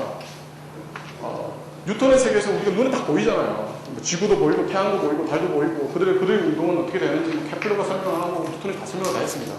근데 물질의 세계는 그런 어떤 실험을 통해서 되는 것도 있고 안 되는 것도 있고 이랬었습니다. 그래서 사람들이 이렇게 이제 문제를 갖다 하기 시작합니다. 도대체 보어의 양자 가설이나 그 다음에 러더포의 산란 실험이나 그 다음에 이제 양자의 세계에서 보여주고 있는 그러한 어떤 현상들이 도대체 무슨 의미가 있는가? 도대체 이게 도대체 신은 왜 이런 어떤 것을 만들었는가 했습니다. 그래서 많은 어떤 위대한 물리학자들의 많은 해석들이 나오게 됩니다. 그래서 26년도 후반에 이제 막스 보른이라든지 하이젠베르그라든지 닐스 보어 같은 경우는 신은 주사위 놀이를 한다. 그러니까 물질에 대한 어떤 존재는 이렇게 명확하게 그러니까 이렇게 결정되어 있는 것이 아니다. 확률적으로만 존재를 한다라고 얘기합니다. 예전에도 확률적으로 존재한다고 얘기했을 때 김남환은 그게 무슨 소리냐 막 그렇게 저한테 질문하셨는데 확률적으로 존재를 합니다. 제가 이렇게 서 있잖아요. 제가 이렇게 보이잖아요. 제가 움직이고 있는 거. 내가 이렇게 움직이면 시간이 얼마를 지났으면 내가 어디에 위치해 있을 거다라고 알 수 있습니다. 내가 이렇게 서 있으면 내가 여기 서 있는 거 보이시잖아요. 근데 아론다의 세계에 들어가 있으면 저라는 사람은요, 여기 있을 수도 있고요. 동시에 여기 있을 수도 있고 여기 있을 수도 있어요. 가장 확률이 높은 데가 이렇게 올라가게 되는 거죠. 모든 곳에 다 존재를 할 수 있는데 가장 확률이 높은 곳에 이렇게 있는 거죠. 그래서 이게 그 어떤 물질의 어떤 위치성을 갖다 얘기할 때는 어떤 정확하게 어느 좌표, 어느 시간에 어디 템미터 얘기할 수가 없는 겁니다. 그래서 그런 것들을 좀 더 확률적으로만 표시를 하게 되는 겁니다. 그런데 이렇게 이제 그 보우나 이제 코펜하겐 학회들이 이런 얘기를 하지만 아인슈타인은 비록 그 콤포튼 효과로 해가지고서 어떤 그 양자 물리학의 어떤 굉장히 기여도 많이 했지만 이 사람은 절대적으로 신은 주사위 노래를 안 한다고 얘기했습니다. 무슨 소리를 하고 있느냐? 신이 어떻게 주사위 노래를 하겠느냐라고 얘기를 해서 이제 얘기를 하는 겁니다. 이 당시에 이렇게 아인슈타인하고 같이 동조를 했었던 사람이 보험이 있습니다. 어쨌든 그 슐레딩거 이제 고양이 역설로 해가지고 코펜하겐 해석을 막 지적을 하고 그러는데 저는 여기에서 이것 자체를 논쟁으로만 보서는 사실은 안 된다고 생각합니다. 제가 이제 이런 어떤 그 코펜하겐 학교와 그다음 아인슈타인 다 이렇게 논쟁을 하고 있는 거가 난 너무나 이렇게 우리들에게 던져주는 시사한 굉장히 크다라고 생각이 들거든요. 이 사람들은 학회만 만날 때마다 계속 의견들을 주고받고 그럽니다. 그래가지고 내가 이렇게 생각을 해서 던져주면 그 사람은 또 받아와가지고 고민하다가 또다시 얘기를 하고 그렇게 굉장히 어떤 상호 밀접한 어떤 교류를 갖다가 통해서 과학이 발전이 된 거거든요. 굉장히 그게 아름답습니다. 근데 이제 그게 이때가 언제였습니까? 1920년도 후반이라고 말씀드렸죠. 근데 우리나라는 그 당시에 이제 일제시대였었습니다. 일제시대 때 뭐 이런 거 생각할 틈도 없었었죠. 하지만 이런 논쟁이 우리나라에 있었거든요. 옛날 이태계 선생하고 기대승이라는 사람이 사단 칠정을 가지고 이게 소위 이제 내각제냐 대통령제냐를 두고서 굉장히 문제를 많이 하게 됩니다. 이러한 어떤 이황과 기대승의 그런 또 수시고 오고 가는 그런 장면들이 제가 인상이 되더라고요. 근데 이제 일제 때 그런 것도 다 말살이 되고 이상하게 우리나라 이렇게 생각들이 이제 많이 보이게 됐는데 어쨌든 이제 그런 어떤 모습들이 이렇게 있었습니다. 근데 이제 보험이 있었죠. 보험은 1950년대에 이제 새로운 굉장히 독특한 숨은 변수율을 갖다 내게 되는데 뭐냐면 모든 대상은 그렇게 확률적으로 파악이 되는 것이 아니라 실제로는 뭔가가 있다. 하지만 우리가 사람이 인식을 잘 못하고 있기 때문에 그렇게 보일 뿐이라고 얘기를 하는 겁니다. 그때 예를 들어서 어떤 얘기를 하냐면 2차원 개미 있잖아요, 개미. 2차원 동물은 개미는 3차원에 있는 사람들의 어떤 행동들이나 어떤 현상들을 이해할 수가 없습니다. 마찬가지로 봄이 얘기하고 생각하고 있는 것은 인간이 생각하고 있는 3차원적 어떤 시간을 포함한 4차원적인 세계에서 일어나고 있는 현상들은 뭔가 유료할 수 없는 변수가 있기 때문에 있는데 그걸 모르기 때문에 이런 현상이 일어난다고 생각을 하게 되는 거죠. 그래서 이걸 히든 베리어 띠어리라고 얘기를 하고 있는데 나중에 후에 이제 또 입장을 좀 바꿔가지고 어떤 그 확률적인 어떤 확률성이 있다라고 이제 인정을 하게 되는 그런 형태인데, 근데 하지만 이 사람은 나중에 이제 어떤 얘기를 하고 있냐면 웨비클이라는 아주 굉장히 독특한 실제를 또 얘기를 하게 됩니다. 그러니까 아까 그 물질 뒤에 나중에 설명을 하겠는데 물질이라는 것은 어떤 입자성과 파동성을 같이 가지고 있거든요. 입자성과 그 파동성을 같이 가지고 있습니다. 그런데 그 이제 이 사람이 얘기하고 있는 것은 물질이 이렇게 있으면 눈에 보이지 않는 웨이브가 뒤에 있다. 근데 그 웨이브는 소위 스칼라 포텐셜이라는 혹은 퀀텀 필드라는 슈퍼 퀀텀 필드라는 장으로부터 그 만들어진다라는 그러한 굉장히 독특한 이론을 만들어내게 됩니다. 그래서 이제 이 사람 이론을 들여다보게 되면 실제라는 것은 그 입자가 있고 그 입자 이면에는 눈에 보이지 않는 뭔가가 있다. 에너지가 뭔가가 있다. 그러한 슈퍼 퀀텀 필드라고 얘기를 하고 있는데 이제 이런 어떤 이론을 갖다 내세우게 되는 거죠. 그래가지고서 이제 그 많은 사람들이 뭐 처음에는 이 사람도 아인슈타인과 똑같은 입장을 갖게 되는 거죠. 저 새끼 또 미친놈이다. 또 이렇게 얘기를 하지만 그 이후에 많은 또 노벨상을 받은 사람들이 굉장히 이거 흥미롭다. 굉장히 독특하다. 물질은 원자는 소립자로, 소립자는 다시 파동으로, 그 파동은 다시 저 초양자장이라고 하는 형태로 환원될 수 있다라고 얘기를 하게 됩니다. 쭉 이렇게 연결이 된다는 거죠. 이것이 이제 그 사람이 가지고 굉장히 독특한 이제 거고, 그래서 이 사람의 우주는 하나로 연결되어 있다라고 얘기를 합니다. 우리가 이제 3차원을 갖다가 이런 식으로 표현을 하죠. 3차원을 이렇게 표현을 하는데, 우리가 이제 이걸 갖다가, 이것 자체가 그냥 3차원이라고 생각해 봅시다. 그럼 이걸 갖다가 4차원이라고 얘기를 하고, 이걸 시간이라고 생각을 하고, 이걸 3차원, 공간. 단장님, 차원이 뭔지는 아시죠? 네. 우리가 이렇게 3차원이 이렇게 있는데, 우리가 이 3차원 공간에는 우주가 이렇게 있습니다. 그리고 저쪽에도 이렇게 우주가 이렇게 있어요. 그런데, 봄이 얘기하고 있는 것들은 이것 자체가 이렇게 연결이 되어 있다라고 얘기를 합니다. 연결이 되어 있다. 그러면 우주는 하나다. 좋다. 우주는 하나다. 그래, 네 말 된다. 근데, 이런 것도 생각을 해볼 수도 있을 것 같습니다. 하나라는 의미가 도대체 뭐냐라는 거죠. 하나라는 의미가. 예를 들어서, 우리가 굉장히 긴 철도 레일이 있어요. 기차가 부산에서부터 서울까지 막 기차를 타고 가지 않습니까? 기차를 타고 가요. 그럼 그 레일도 하나잖아요. 하나입니다. 중간중간 떨어져 있긴 하지만. 그렇다면, 기차 레일이 이렇게 쭉 이렇게 있는데, 이쪽에서 뭐가 이렇게 꽝 때렸어요. 그러면 이쪽도 소리가 들리지 않습니까? 그러면 이 내질의 속도는 빛의 속도를 따라올 수는 없어요. 이런 하나의 개념이 아닙니다. 봄이 얘기하고 있는 하나의 개념입니다. 봄이 얘기하는 하나의 개념은 이거 치면 그냥 바로 그 즉시에 그냥 바로 일어나게 됩니다. 이제 왜 그런지는 제가 사실 제 분야가 아니고요. 저 잘 모르겠습니다. 하지만 이렇답니다. 근데 이제 어쨌든 이렇게 계속 이제 양자 이론에서부터 봄의 이론, 그 다음에 이제 슈퍼 티어리, 촉근 이론 이렇게 해가지고 계속 이제 설명을 계속 진행을 하게 되는데 이제 최근에 아주 1990 베럴 띠어럼이라는 게 있고 이게 얼마 안 돼요. 이게 이제 베럴 띠어럼이라고 있는데 이게 뭐냐면 이제 어떤 국소적 수문 변수 이론이 없음을 증명을 하게 되는 실험이 있었습니다. 이게 국소적. 이제 우리가 너는 오컬트를 얘기를 하는 게 아니라 오컬트에 대한 얘기를 하고 있는데 국소적 수문 변수 이론이 없음을 갖다 증명하게 되는 겁니다. 그래서 국소적 이론은 폐기가 되는 거죠. 뉴턴의 이론은 모두 다 폐기가 되는 거고 일부 양자론에서 얘기하고 있었던 국소적 이론도 사실은 무너지게 되는 겁니다. 근데 지금은 어떠냐? 지금도 계속 분분합니다. 프린스턴 해석이든지 서울대학교 장애인 교수가 주도하고 있는 서울 해석이라든지 이런 거에서 소위 과학철학이라는 분야를 통해가지고서 계속 이런 어떤 양자 이론에 대해서 발가발부하고 있습니다. 전부 다 자기 생각 다 있는 거죠.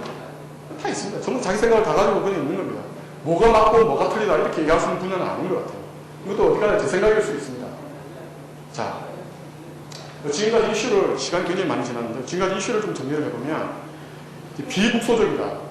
그 다음에 동시성이 있다. 자연은 상보성에 적용이 된다. 그 다음에 관찰자의 의지가 자연을 변화시킨다. 자, 이 관찰자의 의지가 자연을 변화시킨다라는 건데, 사실 이거는 제 뒤에 보면 영화를 제가 한번 보여드릴 거거든요. 그게 어떤 메시지가 담겨져 있습니다. 그걸 한번 얘기를 해보고요. 그 다음에 양자도약이 존재한다. 양자도약이라고 얘기를 하는 것은, 아까 제가 그 고의 양자가설을 제가 설명하면서 핵이 있고 그 핵 주변을 돌고 있는 전자가 있다라고 말씀드리지 않았습니까? 그러면 이 전자가 돌고 있는데, 사실 이 전자들은 보면 하나의 에너지 준위를 가지고 있어요. 그 에너지 준위를 가지고 있는데, 이놈이 이쪽으로 떨어지거나 이쪽으로 올라갈 때 이게 불연속적으로 도약을 한다는 겁니다. 과거 맥스웰의 이론의 어떤 고전 물리학적인 어떤 관계를 보게 되면, 예를 들어서 지구를 돌고 있는 우주선 있지 않습니까? 우주선이 추진력이 떨어지면 어떻게 됩니까? 이놈이 이렇게 빙빙 돌면서 지구랑 꽝 부딪히게 되죠. 그런데 이 보호 양자가설에 하면 전자도 그렇게 빙빙 돌다가 언젠가는 떨어져야 된다. 안 떨어지더라는 겁니다. 그러면 뭐냐면 이놈이 계속 돌고 있는 어떤 에너지 준위가 있고, 그런 외곽에도 에너지 준위가 있어서 그 각각의 에너지 준위를 갖다가 점핑을 하거나 떨어질 때 어떤 포통 같은 것들 에너지를 방출하게 된다는 겁니다. 소위 퀀텀 립이라고 얘기를 할 때는 이런 현상을 갖다가 퀀텀 립이라고 얘기를 하고 있습니다. 그래서 우리가 보통 이제 사회과학적으로 퀀텀 립이라고 얘기할 때는 급격한 변화, 패러다임 변화 이런 어떤 얘기를 할 때 저런 개념에서 퀀텀 립이라는 말이 사실 나왔습니다. 그 다음에 이제 보이지 않는 것보다도 보이는 것이 더 진실에 가깝다는 말씀 제가 드렸고, 그리고 자연은 전체로 다 파악을 해야 된다. 부분의 합으로서 이해를 하게 되면 많은 오류가 생길 수 있다. 뭐 그런 어떤 얘기를 하는 거고, 이제 좀 빨리 진행할게요. 터널 이펙트라는 것은 제가 여기 지나갈 수 있어요. 꽝 하고. 여기서는 제가 꽝 못 지나가잖아요. 이게 포텐셜 배리어거든요. 포텐셜 배리어인데 양자들의 세계에 들어가 보면 제가 여기 쑥 지나가 버려요. 이런 것을 그 터널 이펙트라고 얘기를 하고 있고, 하이젠베르그 브랑큰 스몰이 이거는 어떤 의식의 사물에 영향을 준다. 이것도 나중에 뒤에서 또 그 영화를 보면서 이해를 할 수가 있을 것 같고요. 그 다음에 이제 물질과 파티클의 이중성이 있다. 아원자 세계에서는 어떤 파티클로서의 성격도 가지고 있지만 외부의 성격도 갖추고 있습니다. 가치가 됩니다. 그게 웨이브 파티클 듀얼리티라고 얘기를 하고 있습니다. 그리고 이거는 제가 이제 이 자료를 만들다가 최근에 이제 알게 됐는데, 지난 6월 3일 날 그 포항공대 유전 교수라고 있습니다. 그분을 제가 알고 있는데, 이분이 그 네이처지에다가 한국인의 상부성 균형이라는 논문을 실었더라고요. 그래서 제가 한번 해봤습니다. 뭔지는 제가 잘 모릅니다. 하지만 근데 제가 그분은 알지만 그분은 저를 잘 몰라요. 뭐 그런 관계 있고요. 퀀텀 립은 제가 아까 말씀을 제가 드렸습니다. 자, 이제 영화를 보시겠습니다. 이제 우주와 양자 세계를 도대체 이제 송영규라는 인간이 연락이 떠들었는데 저놈이 불화를 치고 있는지 한번 좀 봐야 될 것 같아요. 그래서 정말 대가들이 이렇게 설명하고 있는 우주와 양자 세계를 한번 들여다보겠습니다. 이거는 이제 9분짜리고요. 한번 일단 들여다보겠습니다.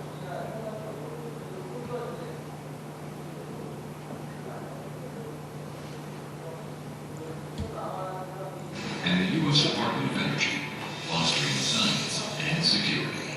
A major funding for NOVA is also provided by the Corporation for Public Broadcasting and viewers like you. Thank you.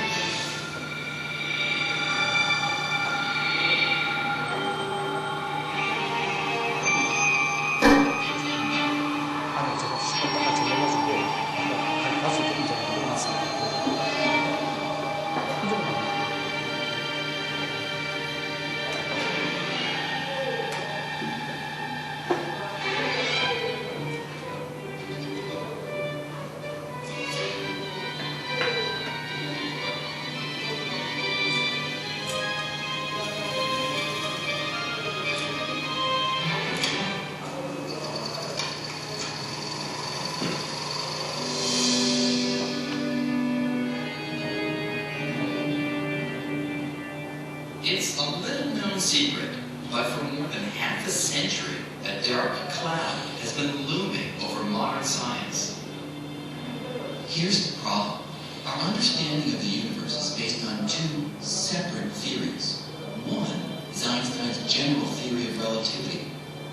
That's a way of understanding the biggest things in the universe. Things like stars, galaxies.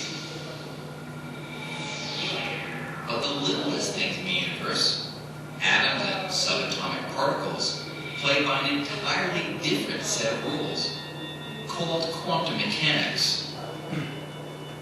These two sets of rules are each incredibly accurate in their own domain, but whenever we try to combine them to solve some of the deepest mysteries in the universe, disaster strikes. Take the beginning of the universe, the Big Bang. At that instant, a tiny nugget erupted violently. Over the next 14 billion years, the universe expanded and cooled into the stars, galaxies, and planets we see today. But if we run the cosmic film in reverse, everything that's now rushing apart comes back together. So the universe gets smaller, hotter, and denser as we head back to the beginning of time. As we reach the Big Bang, when the universe was both enormously heavy and incredibly tiny, our projector jams. Our two laws of physics, when combined, break down. But what if we could unite quantum mechanics and general relativity and see the cosmic film in its entirety? Well, a new set of ideas called string theory may be able to do that. And if it's right, it would be one of the biggest blockbusters in the history of science. Someday, string theory may be able to explain all of nature, from the tiniest bits of matter to the farthest reaches of the cosmos, using just one single ingredient: tiny, vibrating strands of energy called strings. But why do we have to rewrite the laws of physics to accomplish this? Why does it matter if the two laws that we have are incompatible? Well, you can think of it like this. Imagine you lived in a city ruled not by one set of traffic laws, but by two separate sets of laws that conflicted with each other. As you can see, it seems pretty confusing. To understand this place, you need to find a way to put these two conflicting sets of laws together into one all-encompassing set that makes sense. We work on the assumption that there is a theory out there, and it's our job, if we're sufficiently smart and sufficiently industrious, to figure out what it is. We don't have a guarantee. It isn't written in the stars that we're going to succeed. But in the end, we hope we will have a single theory that covers everything. But before we can find that theory, we need to take a fantastic journey to see why the two sets of laws we have conflict with each other. And the first stop on this strange trip is the realm of very large objects. To describe the universe on large scales, we use one set of laws, Einstein's general theory of relativity, and that's the theory of how gravity works. General relativity pictures space as sort of like a trampoline, a smooth fabric that heavy objects like stars and planets can warp and stretch. Now, according to the theory, these warps and curves create what we feel as gravity. That is, the gravitational pull that keeps the Earth in orbit around the Sun is really nothing more than our planet following the curves and contours that the Sun creates in the spatial fabric. But the smooth, gently curving image of space predicted by the laws of general relativity is not the whole story. To understand the universe on extremely small scales, we have to use our other set of laws, quantum mechanics. And as we'll see, quantum mechanics paints a picture of space so drastically different from general relativity that you'd think they were describing two completely separate universes.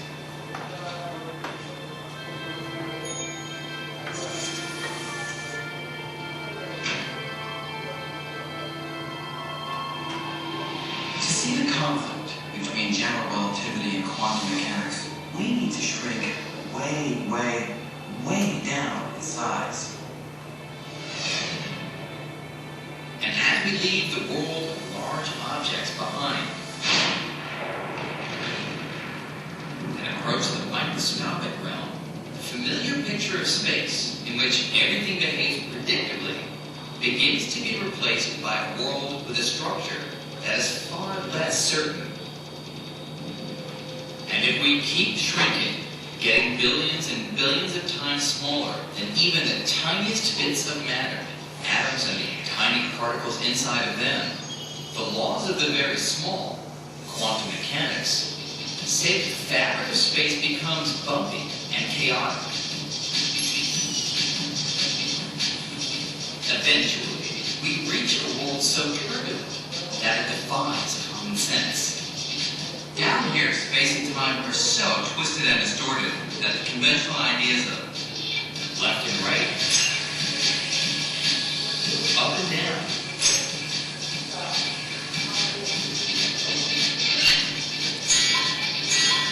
even before and after, break down.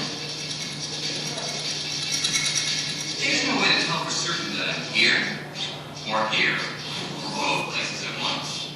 Or maybe I arrived here before I arrived here.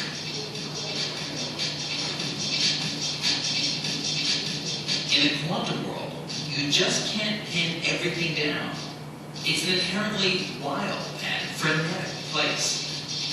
The laws in the quantum world are very different from the laws that we are used to.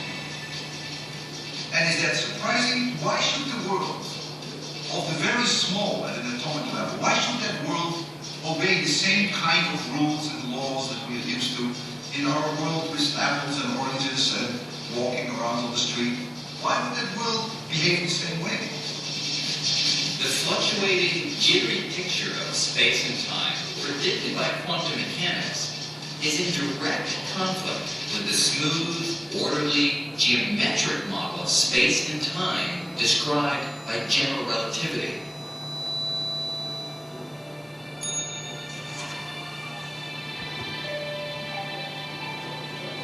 But we think that everything, from the frantic dance of subatomic particles to the majestic swirl of galaxies, should be explained by just one grand physical principle, one master equation. If we can find that equation, how the universe really works at every time and place will at last be revealed. You see, what we need is a theory that can cope with the very tiny and the very massive, one that embraces both quantum mechanics and general relativity and never breaks down, ever.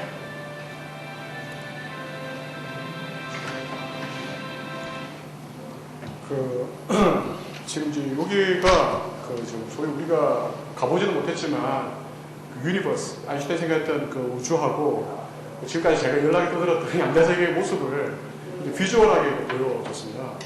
그래서 우리가 보이는 시공간이라는 개념은 그런 어떤 4차원적인 공간의 어떤 트램블린처럼 그렇게 우아하게 있는 그런 모습이지만 미지세계로 들어가게 되면 그것 자체가 트램블린 막 요동을 치듯이 그렇게 시공간이 모두 다 왜곡되어 있다는 거죠. 그래서 우리가 거시세계에서 생각하고 있는 어떤 인과에 바뀌어진다는 겁니다. 내가 이렇게 존재를 이렇게 있지만 앞뒤 그러니까 어떤 시간의 비가역성, 그러니까 어떤 시간이 그냥 왔다 갔다 하는 거죠. 내가 이렇게 있는데 쟤라는 인간이 저쪽에서 다시 문을 열고 들어올 수도 있게 되는 그런 어떤 도저히 상상이 안 되는 그런 어떤 세계가 분명히 우리 몸속에 존재하고 있다는 겁니다. 이것이 퀀텀 미케닉스가 이제 던져주고 있는 메시지고요. 그 다음에 이제 그동안 우리가 양자역학에서 떠오르고 있었던 이제 뭐 파티클 웨이브 디얼렉트라든지 그 다음에 어떤 그 관측자의 문제라든지 슈퍼포지션이라든지 비국 수성에 대한 문제, 비국 수성에 대한 얘기는 이제 양자 물리학에서 인탱글먼트라고 얘기를 하고 있습니다. 얽혀있다라고 얘기를 하고 있는데 그거하고 이제 보즈 아인슈타인 컨덴세이트에 대해서 얘기가 나오는데 이 얘기는 뭐냐면 이거는 제가 이 영화를 보고 말씀을 드리려고 하겠습니다.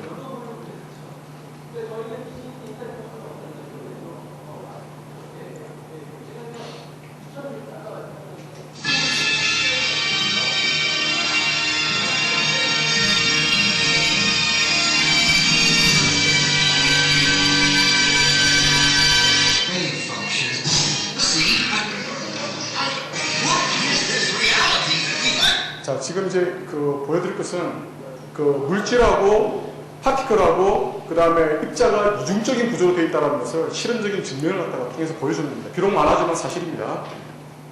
보시기 바랍니다.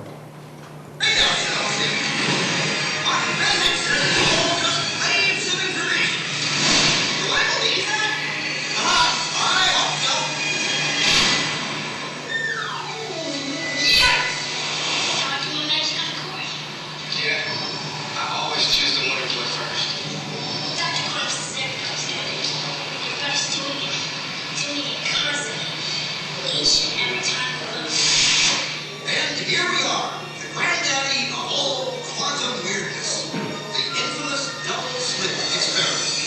To understand this experiment, we first need to see how particles, or little balls of matter, act.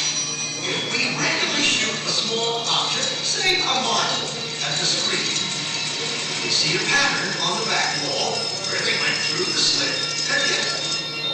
Now, if we add a second slit, we would expect to see a second band duplicated to the right. Now, let's look at waves. The waves hit the slit and radiate out, striking the back wall with the most intensity directly in line with the slit.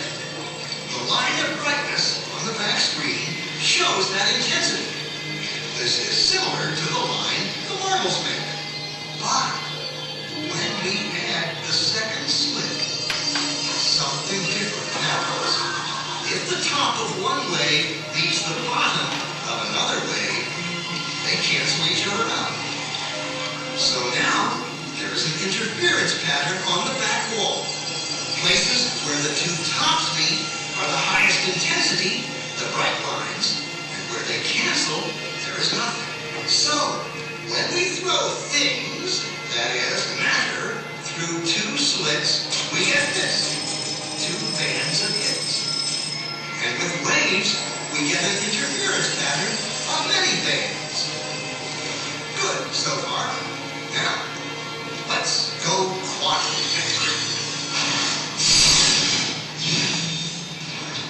An electron is a tiny, tiny bit of matter, like a tiny marble.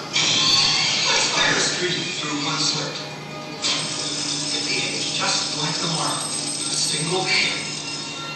So, if we shoot these tiny bits through two slits, we should get, like the marbles, two bands. What? An interference pattern. We fired electrons, tiny bits of matter through. We get a pattern like waves, not like little marbles. How? How do pieces of matter create an interference pattern like a wave? It doesn't make sense. But physicists are clever. They thought maybe those little balls are bouncing off each other and creating that pattern. So they decided to shoot the electrons through one at a time. There is no way they can interfere with each other. But after an hour of this, the same interference pattern is seen to emerge. The conclusion is inescapable. The single electron leaves as a particle, becomes a wave of potentials, goes through both slits, and interferes with itself to hit the wall like a particle. But mathematically, it's even stranger. It goes through both slits, and it goes through neither. And it goes through just one, and it goes through just the other. All these possibilities are in superposition with each other. But physicists were completely baffled by this. So they decided to peek and see which slit it actually goes through. They put a measuring device by one slit to see which one it went through and let it fly. But the quantum world is far more mysterious than they could have imagined. When they observed, the electron went back to behaving like a little marble. It produced a pattern of two bands, not an interference pattern of many. The very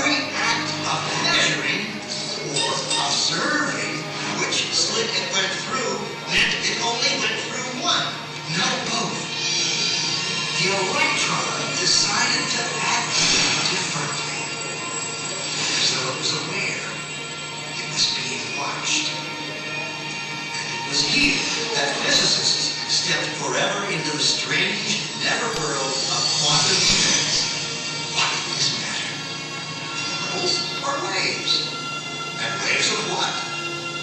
And what does an observer have to do with any of this? The observer collapsed the wave functions simply by observing.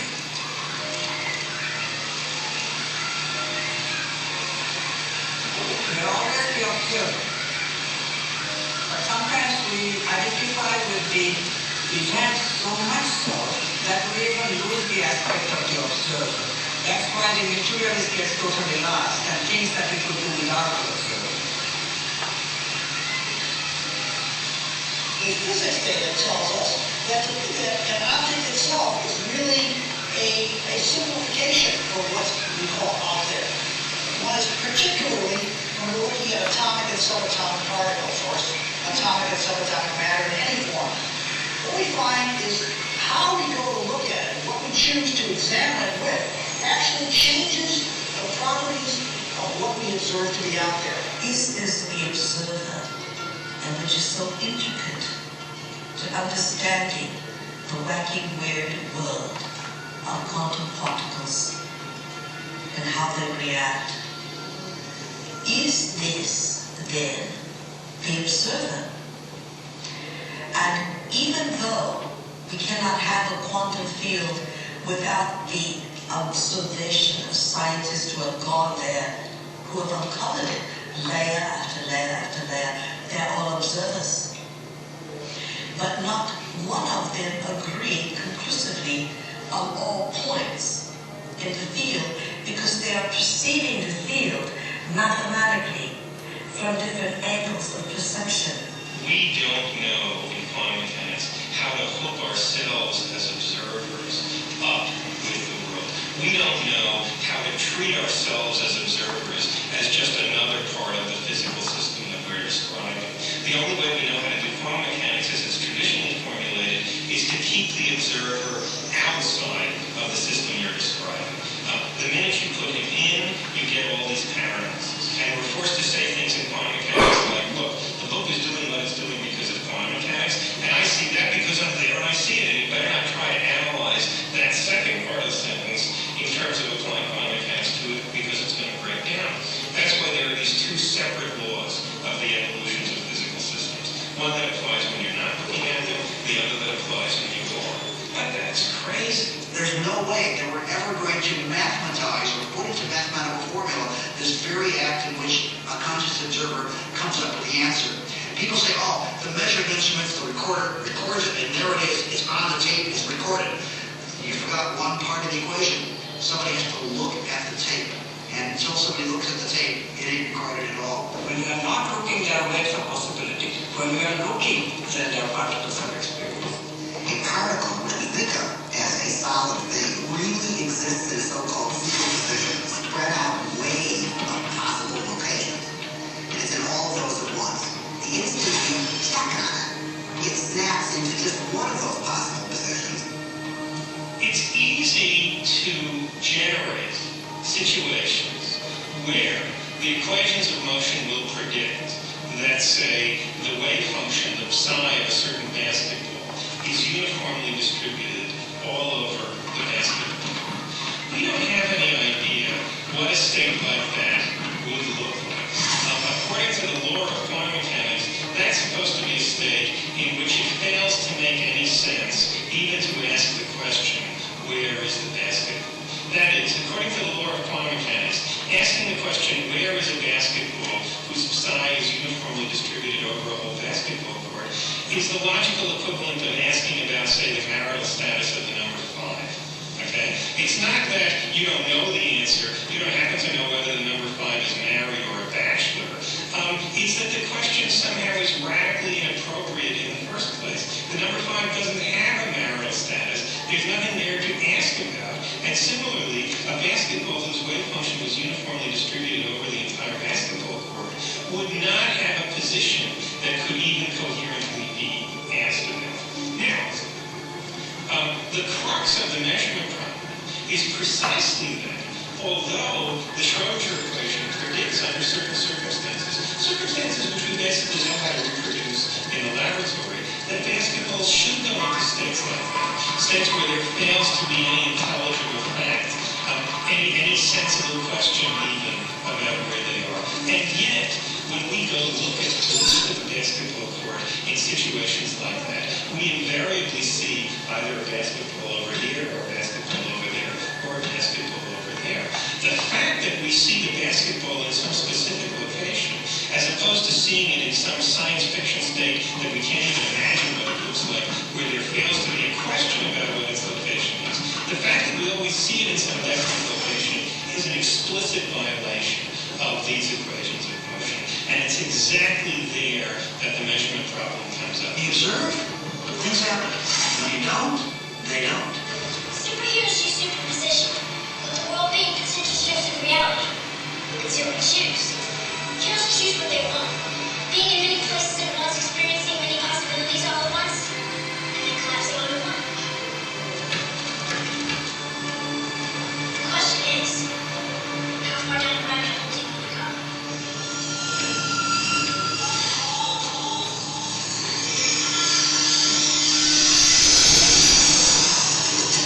Your mind is creating multiple possibilities in your subconscious. These superpositions of possibilities are in your subconscious. You're unconsciously aware of them, but they exist. In superposition of multiple possibilities, which after a while will collapse to one another.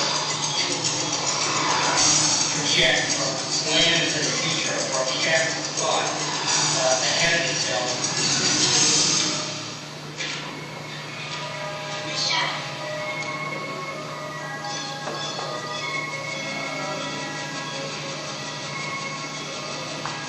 But the great-great-granddaddy of wacky quantum weirdness is entanglement.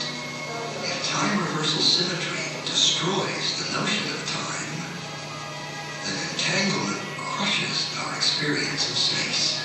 Two objects, two electrons created together, are entangled. Send one to the other side of the universe. Now, you look up into one, and the other responds instantly. So, either information is traveling in fast, or, in reality, they are still connected. They are entangled. And, since everything was entangled at the moment of the Big Bang, that means everything is still touching. Space is just a construct that gives the illusion that there are separate objects. Are we far enough down the rabbit hole yet? You now can see in numerous labs around the United States objects that are large enough to be seen by the naked eye, and they are in two places simultaneously. You can actually take a photograph of them. Now, I suppose if you showed a photograph, they'd say, oh, great, here's this nice blob of colored light, nice, bit of it over here, and so you got a picture of two dots. What's the big deal? Superposition is pre-detection. What I was speaking about in the film is post-detection. Now, under normal circumstances, a single object, once it has been detected, is in just one position. However, there are states of matter that have been created now in which objects can be in multiple positions simultaneously, not just two, but actually as many as 3,000 positions. The first of these objects were called Bose-Einstein condensates. And they are single wave functions, meaning they are single particles. But even though they're a single wave function, the wave function has multiple positions. And so, well, look right in the chamber. You can see, like, oh, I see two things there. No, that's not two things. That's one thing. It's the same thing in two places. Tricky point here is that it's still a single wave function. It's not 3,000 separate wave functions. It's one wave function. So it's one particle. I'm not sure that people's about it because I don't think people really believe it.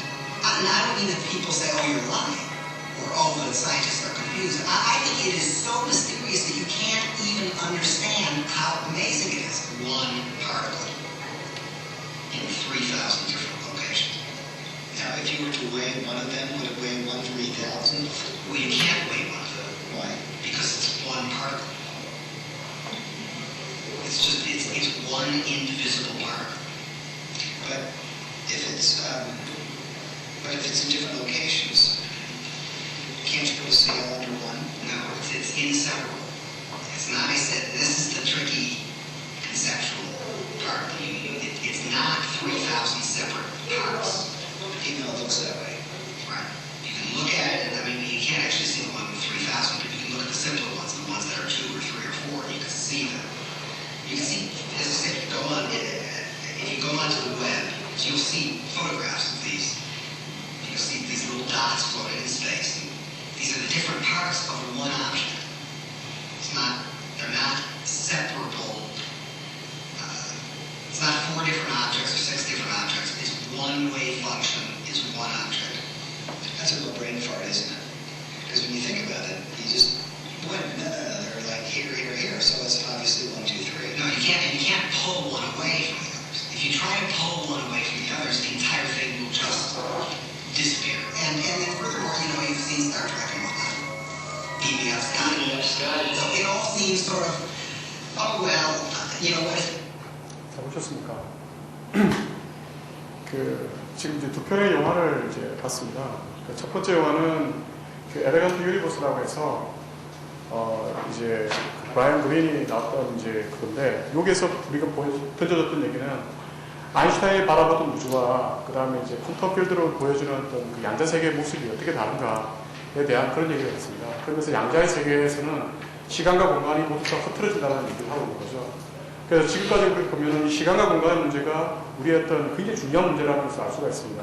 처음에 뉴턴이 생각했던 시간과 공간, 이것이 아인슈타인에 의해서 무너지게 되고, 심지어는 아인슈타인이 생각했던 시간의 공간의 문제도 양자색깔 그러면 무너지게 된다는 거죠. 그러니까 우리가 소위 이제 연력하기, 통계 물리에서 얘기하는 연력하기 법칙이 있습니다. 연력하기 법칙에 이제 엔트로피 증가 법칙이 있는데, 엔트로피는 계속 무질서한 정도로 넘어가게 된다는 얘기예요. 그거는 무엇을 전제하고 있냐면, 시간은 계속 일직선으로 흐르고 있다는 것을 전제하에 있습니다. 쭉 지나가고 있다는 얘기인데, 양자의 세계는 그렇지 않다라는 겁니다. 양자의 세계에 들어가면 시간은 가열지가 않다라는 거죠. 계속 왜곡이 되고, 내가 여러 군데 존재할 수도 있게 되고, 시간, 내가 왔는데 또 들어오고, 막 이렇게 분리되고, 이런 것들이 양자 세계에 이제 흔하게 존재하는 그런 어떤 그 메시지를 던져주고 있고, 두 번째 그 영화는 뭐냐면, 제목이 What the Believe to be Know입니다. 도대체 우리가 아는 게 뭐냐.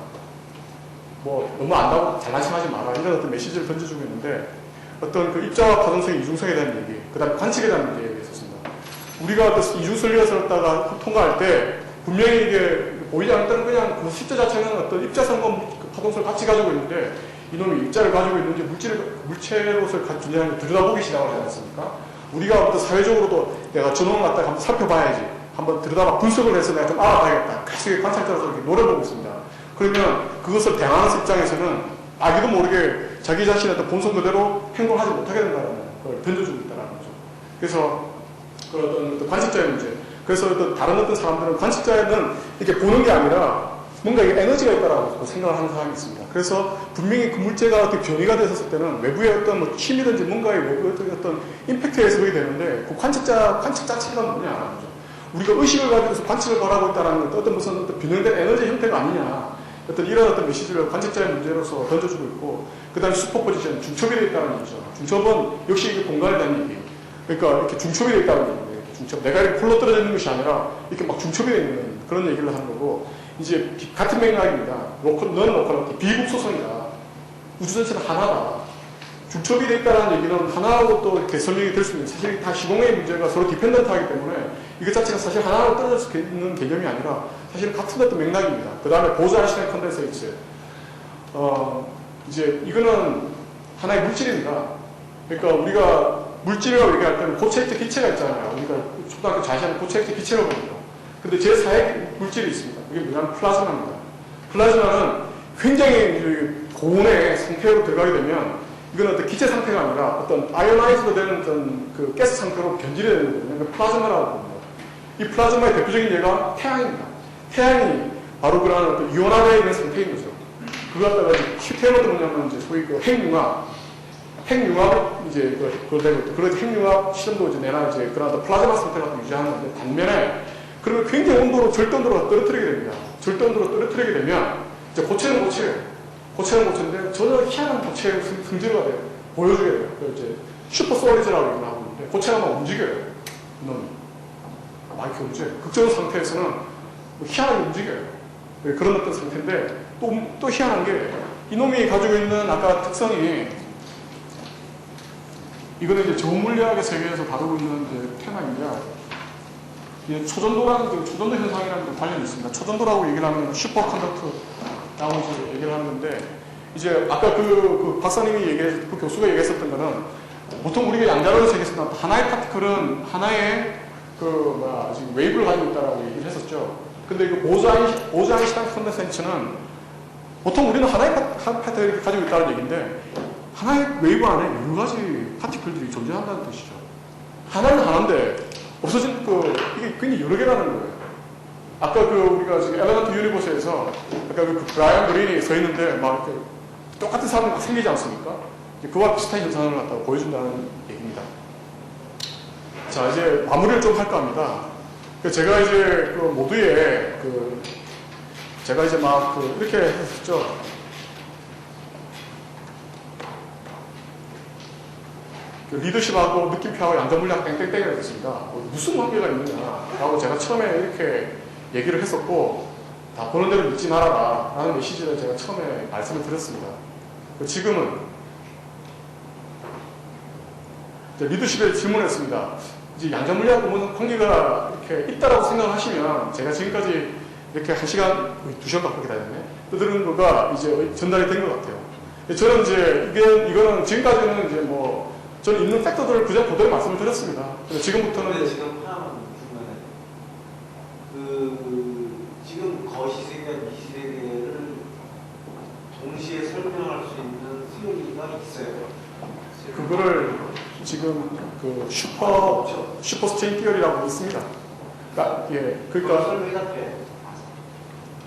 근데 왜 저거를 아까 교통체계 같은 거를 설명을 잠깐 했는데 이 미시세계와 거시세계가 다른 이론에 의해서 설명될 수 있다는 생각하고 왜 물리학에서는 모든 것이 다 하나의 이론으로 설명될 수 있다는 가설에서부터 출발했죠.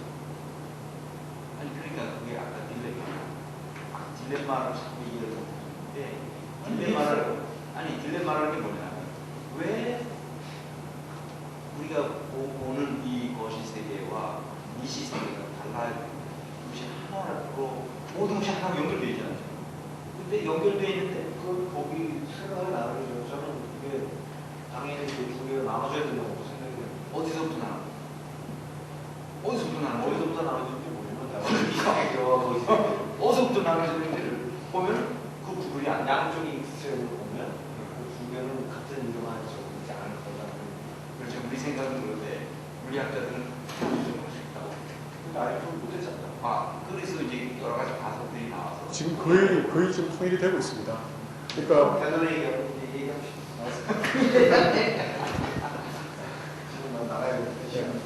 지금 했는데 지금 이제 제가 마무리를 좀 제가 하겠습니다. 지금 이제 이 그림은 이제 최 박사님이 강의하셨던 내용을 제가 발췌했는데요. 인간의 행동을 이해하기 어려운 이유는 인간의 행동은 심층 구조와 관련이 되고 있기 때문에 심층 구조가 표층 구조로 변환될 때 딜리션, 디스토션, 제너라이제이션 오류를 범하기 때문에 우리가 인간의 행동을 잘 이해하지 못한다라고 얘기를 하시고 빙산의 모습으로 설명하셨습니다. 저는 이 그림에다가 제가 일종의 패러디를 좀 했습니다. 어떻게 패러디를 했냐면 우리가 자연 혹은 사회 현상을 기계적으로 자꾸 이제 이해를 하려고 하는데 기계적으로 이해를 한다고 해도 참 우리가 잘 이해가 안 됐던 부분들이 분명히 존재했었거든요. 그게 왜 그랬느냐? 우리는 너무 보이는 것에만 익숙하다라는 거죠.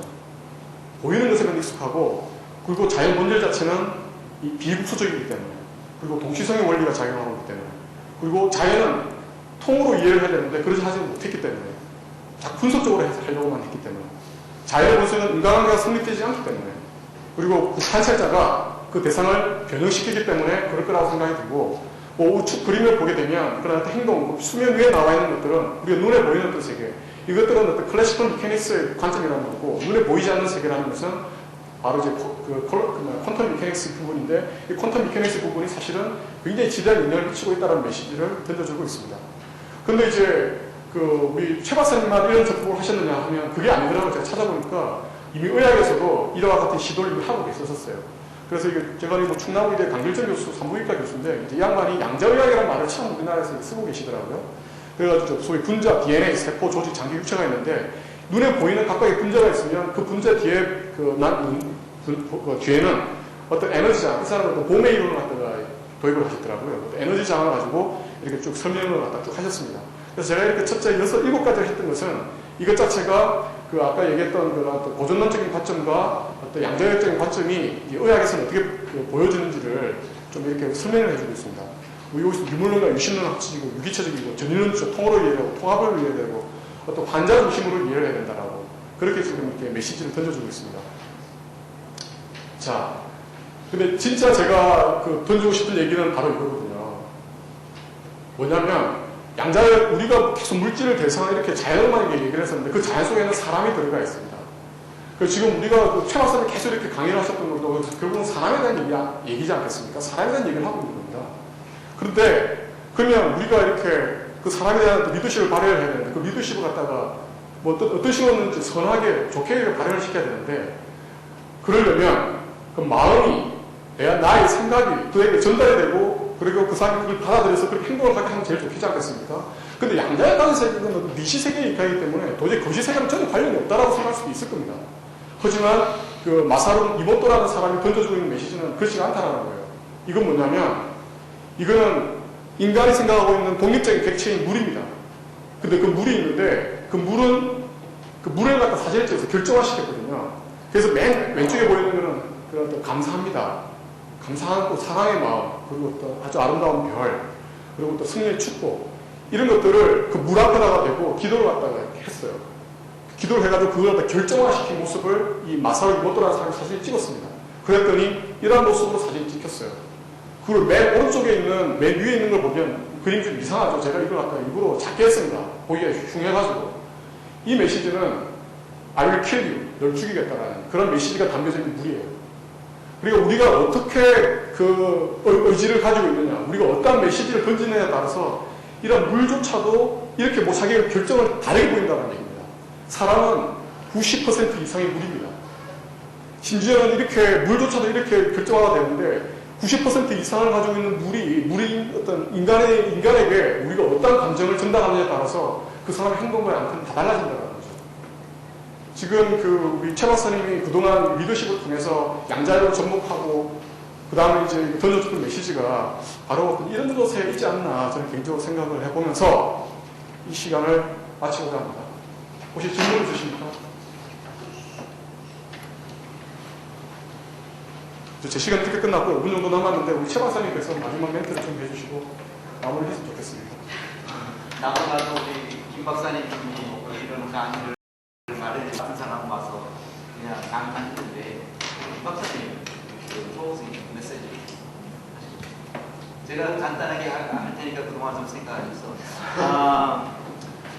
제가 이제 최근에 겪은 이거와 관련된 겁니다. 저건 주려는 메시지는 우리 송 선생님이 잘 말씀하셨는데 제가 어제 제가 가르치던 학생이 이제 학기가 끝났고 이제 기말시험이 다 끝났는데 굳이 면담을 하겠다고 여러 사람이 신청했는데 어제 면담한 학생 사례를 여러분들에게 말씀드리겠습니다. 한 30대 지금 외국계 회사 다니는 차장인데 아주 연봉도 많이 받고 근데 아직 미군인데 30대 중반. 네, 아주 미모예요. 그래서 저녁 때 집에 와서 집사람하고 같이 식사를 하고 집사람한테 방에 들어가고 연구실에서 이제 면담을 했습니다. 9시 반까지 2시간 넘게 면담을 동안에 문제가 뭐냐면 불안한 거예요. 늘 불안한 거예요. 안 될까봐 불안한 거예요. 그 불안의 원인을 해소해 주지 않으면 영원히 이렇게 죽을 때까지 불안하게 살아요.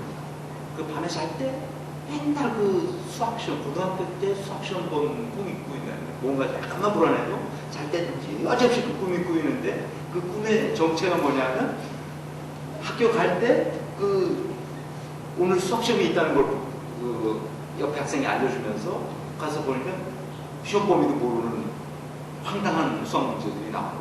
그러니까 얼마나 당황스러워 이게. 그 꿈, 그 황당한 꿈이 항상 꾸어진다는 게 그런 거예요. 그래서 자, 그런 불안의 정체가 무엇인지를 우리가 보자 하는 거죠. 그래서 면담하는 과정에 그 자기가 지금 어느 시대에 살고 있는 거를 느꼈냐면 최초로 그 사람이 뭐 강도도 당하고 또 뭐 어렸을 때 부모님이 없을 때 우물에 빠질 뻔도 하고 뭐 그런 그 불안이 축축 자기 무의식 속에 쌓였어요. 그건 다 기억되는 거예요. 근데 기억되는 걸 우리는 두려워하지 않거든요. 무의식에 쌓인 게 뭔지를 봐야 되는데 지금 고려 시대에 있어요. 고려 시대인데 그 이 몽골로 몽고족한테 끌려가는 거예요. 자기가 20살 정도 된 처음인데 다섯 여섯 명이 끌려가요. 그래서 배에 타가지고 갇혀서 끌려가서 40대 중반인 어떤 그 남자 몽골 주장인지 모르겠는데 거기에 부인이 돼서 살아요. 그런데 너무 싫은 거예요, 이 사람이. 몽골 그 40대 중반의 남자가 너무 싫은 거예요. 그런데 자기가 임신해서 애를 낳았는데 그게 너무 싫은 거야. 그 장면이 그냥 생생히 막 나오는 거예요. 그래서 다 녹화되어 있습니다. 저 면담하는 건 항상 다 녹화를 하기 때문에 양해를 구하고 제가 연구를 하기 위해서 늘 하는데 그냥 어제 있었던 일이 생생하게 떠올라서요. 그 사례 그런 사례들은 굉장히 많지만 그래서 이제 무의식적인 프로그램을 이렇게 떠오르는 거예요. 그래서 이제 한 2시간 그 처리를 해서 이제 어떻게 돼요? 너무너무 좋다. 아, 내가 왜 내 일생 지금까지 불안한 것에서 늪에서 벗어나지 못했는지 자기가 알게 되고 그래서 여기 올 때 면담 올 때도 머리 뒤가 막 쳐가지고 무거워서 막 이랬는데 제 소파에 이렇게 있다가 일어나면서 너무 개운하다는 거예요. 자, 이제 끝났으니 9시 반이 됐으니까 그 알레르기도 있어요. 복숭아 알레르기도 있어요. 복숭아 알레르기는 나중에 하고 오늘은 이제 이 정도에서 근데 가기 싫다는 거예요. 한 2시간 동안에 인터뷰하는 과정이 눈 감고 인터뷰하거든요, 저는. 그래서 이게 뭘 말하려고 하냐면 인간이 내면에 가지고 나도 몰라. 내가 옛날에 몽골족한테 끌려갔는지 내가 어떻게 알아. 그런데 그것이 내 무의식 속에 프로그래밍이 돼 있어서 그런 무의식적인 그 마음의 프로그램, 그러니까 unconscious mind 프로그램이 나를 사로잡고 나를 항상 어떤 상태에 부딪혔을 때 늘 불안하게 만들거든요. 그러니까 ASAG라고 그러는데 A가 anger, 분노, 항상 모든 분노에 폭발하는 사람들이 있어요. S, sadness, 우울하고 슬픔에 사로잡혀 있는 사람이 있어요. 평생. 그 다음에 또 A는 뭐냐면 anxiety, 불안해. 이 사람은 그 anxiety에 걸려있는 거예요. 불안해. G는 guilty, 죄책감에 시달리는 평생을 죄책감에 시달려서 나는 안 돼. 이런 것들이 다 연결돼 있고 이제 거기 하나 더 붙이면 이제 conflict인데 갈등. 이것도 못하고 저것도 못하고 이 갈등에 시달리는 이게 무의식적인 프로그램의 노예가 돼서 우리들이 살아가는 모습을 보면서 저는 이런 우리가 리더십을 발휘한다는 것이 결국 뭘 말하는 거냐 하면 그런 쇠사슬로부터 해방시켜주는 거죠. 그래서 자기가 가지고 있는 잠재력을 최대한 발휘할 수 있도록 그것은 우리 양자 역학이 우리에게 설명해주는 미식 세계에 들어가면 우리가 도무지 이해할 수 없는 현상들이 있는데 우리의 무의식적 세계도 역시 프로이트 이후에 많이 밝혀졌지만 그렇다. 그래서 그것을 잘 알고 나면 우리가 두려워하지 않아요. 근데 어떻게 그 사람이 내가 두려워하는 그 실체의 뿌리를 알게 된 거예요. 그러니까 내가 지나가다가 뭘 밟았어요. 밟으면 뭉클했는데 이게 뱀을 밟은 줄 알고 놀랐는데 막 심장이 뛰고 그러는데 사실 돌아와서 쫙 보니까 그냥 썩은 새끼 줄이었다. 이제 무섭지 않죠. 무섭지 않죠. 그거예요. 그 내 두려움의 실체가 뭔지를 알게 되면 무섭지 않죠. 나는 내가 그냥 그렇게 붙잡혀 있던 것을 무의식적인 프로그램에 의해서 처리하면 굉장히 자기가 가지고 있는 잠재력을 발휘할 수 있게 된다. 그래서 결혼하지 못할까봐 무수히 많은 사람 남자들을 사귀었는데 결국 결혼을 못하더라고요. 자기가 두려워서. 그 이전에 만났던 한 2, 3년씩 만나왔는데 남자들을 결혼하자고 그렇게 했는데 뭔가 결혼할 결정을 할 때 되면 두려워서 못해왔다는 거죠. 이해하시겠어요? 몰라, 이해 못하실 분도 있겠지만 그런 것에 사로잡힌 평생을 아주 그 좋은 대학교 나오고 회사에서 인정받는 친구들 어제 경험을 생생하게 양질무력하고 연결해서 오늘 감사합니다. 이렇게 좋은 발표를 해주셔서 우리 존경하는 김은 박사님 마이크 드리겠습니다. 클로징을 하도록 감사합니다. 클로징 해야 될까? 잠깐 그다음 3학기 지금 취업사님한테 강의를 들었는데요. 요번 학기에는 사실은 원래 내가 부탁하는 매니지먼트 스킬을 좀 가르쳐달라고 했더니 고급 스킬을 가르쳐주겠다는 거서 지금 여기까지 끌고 왔는데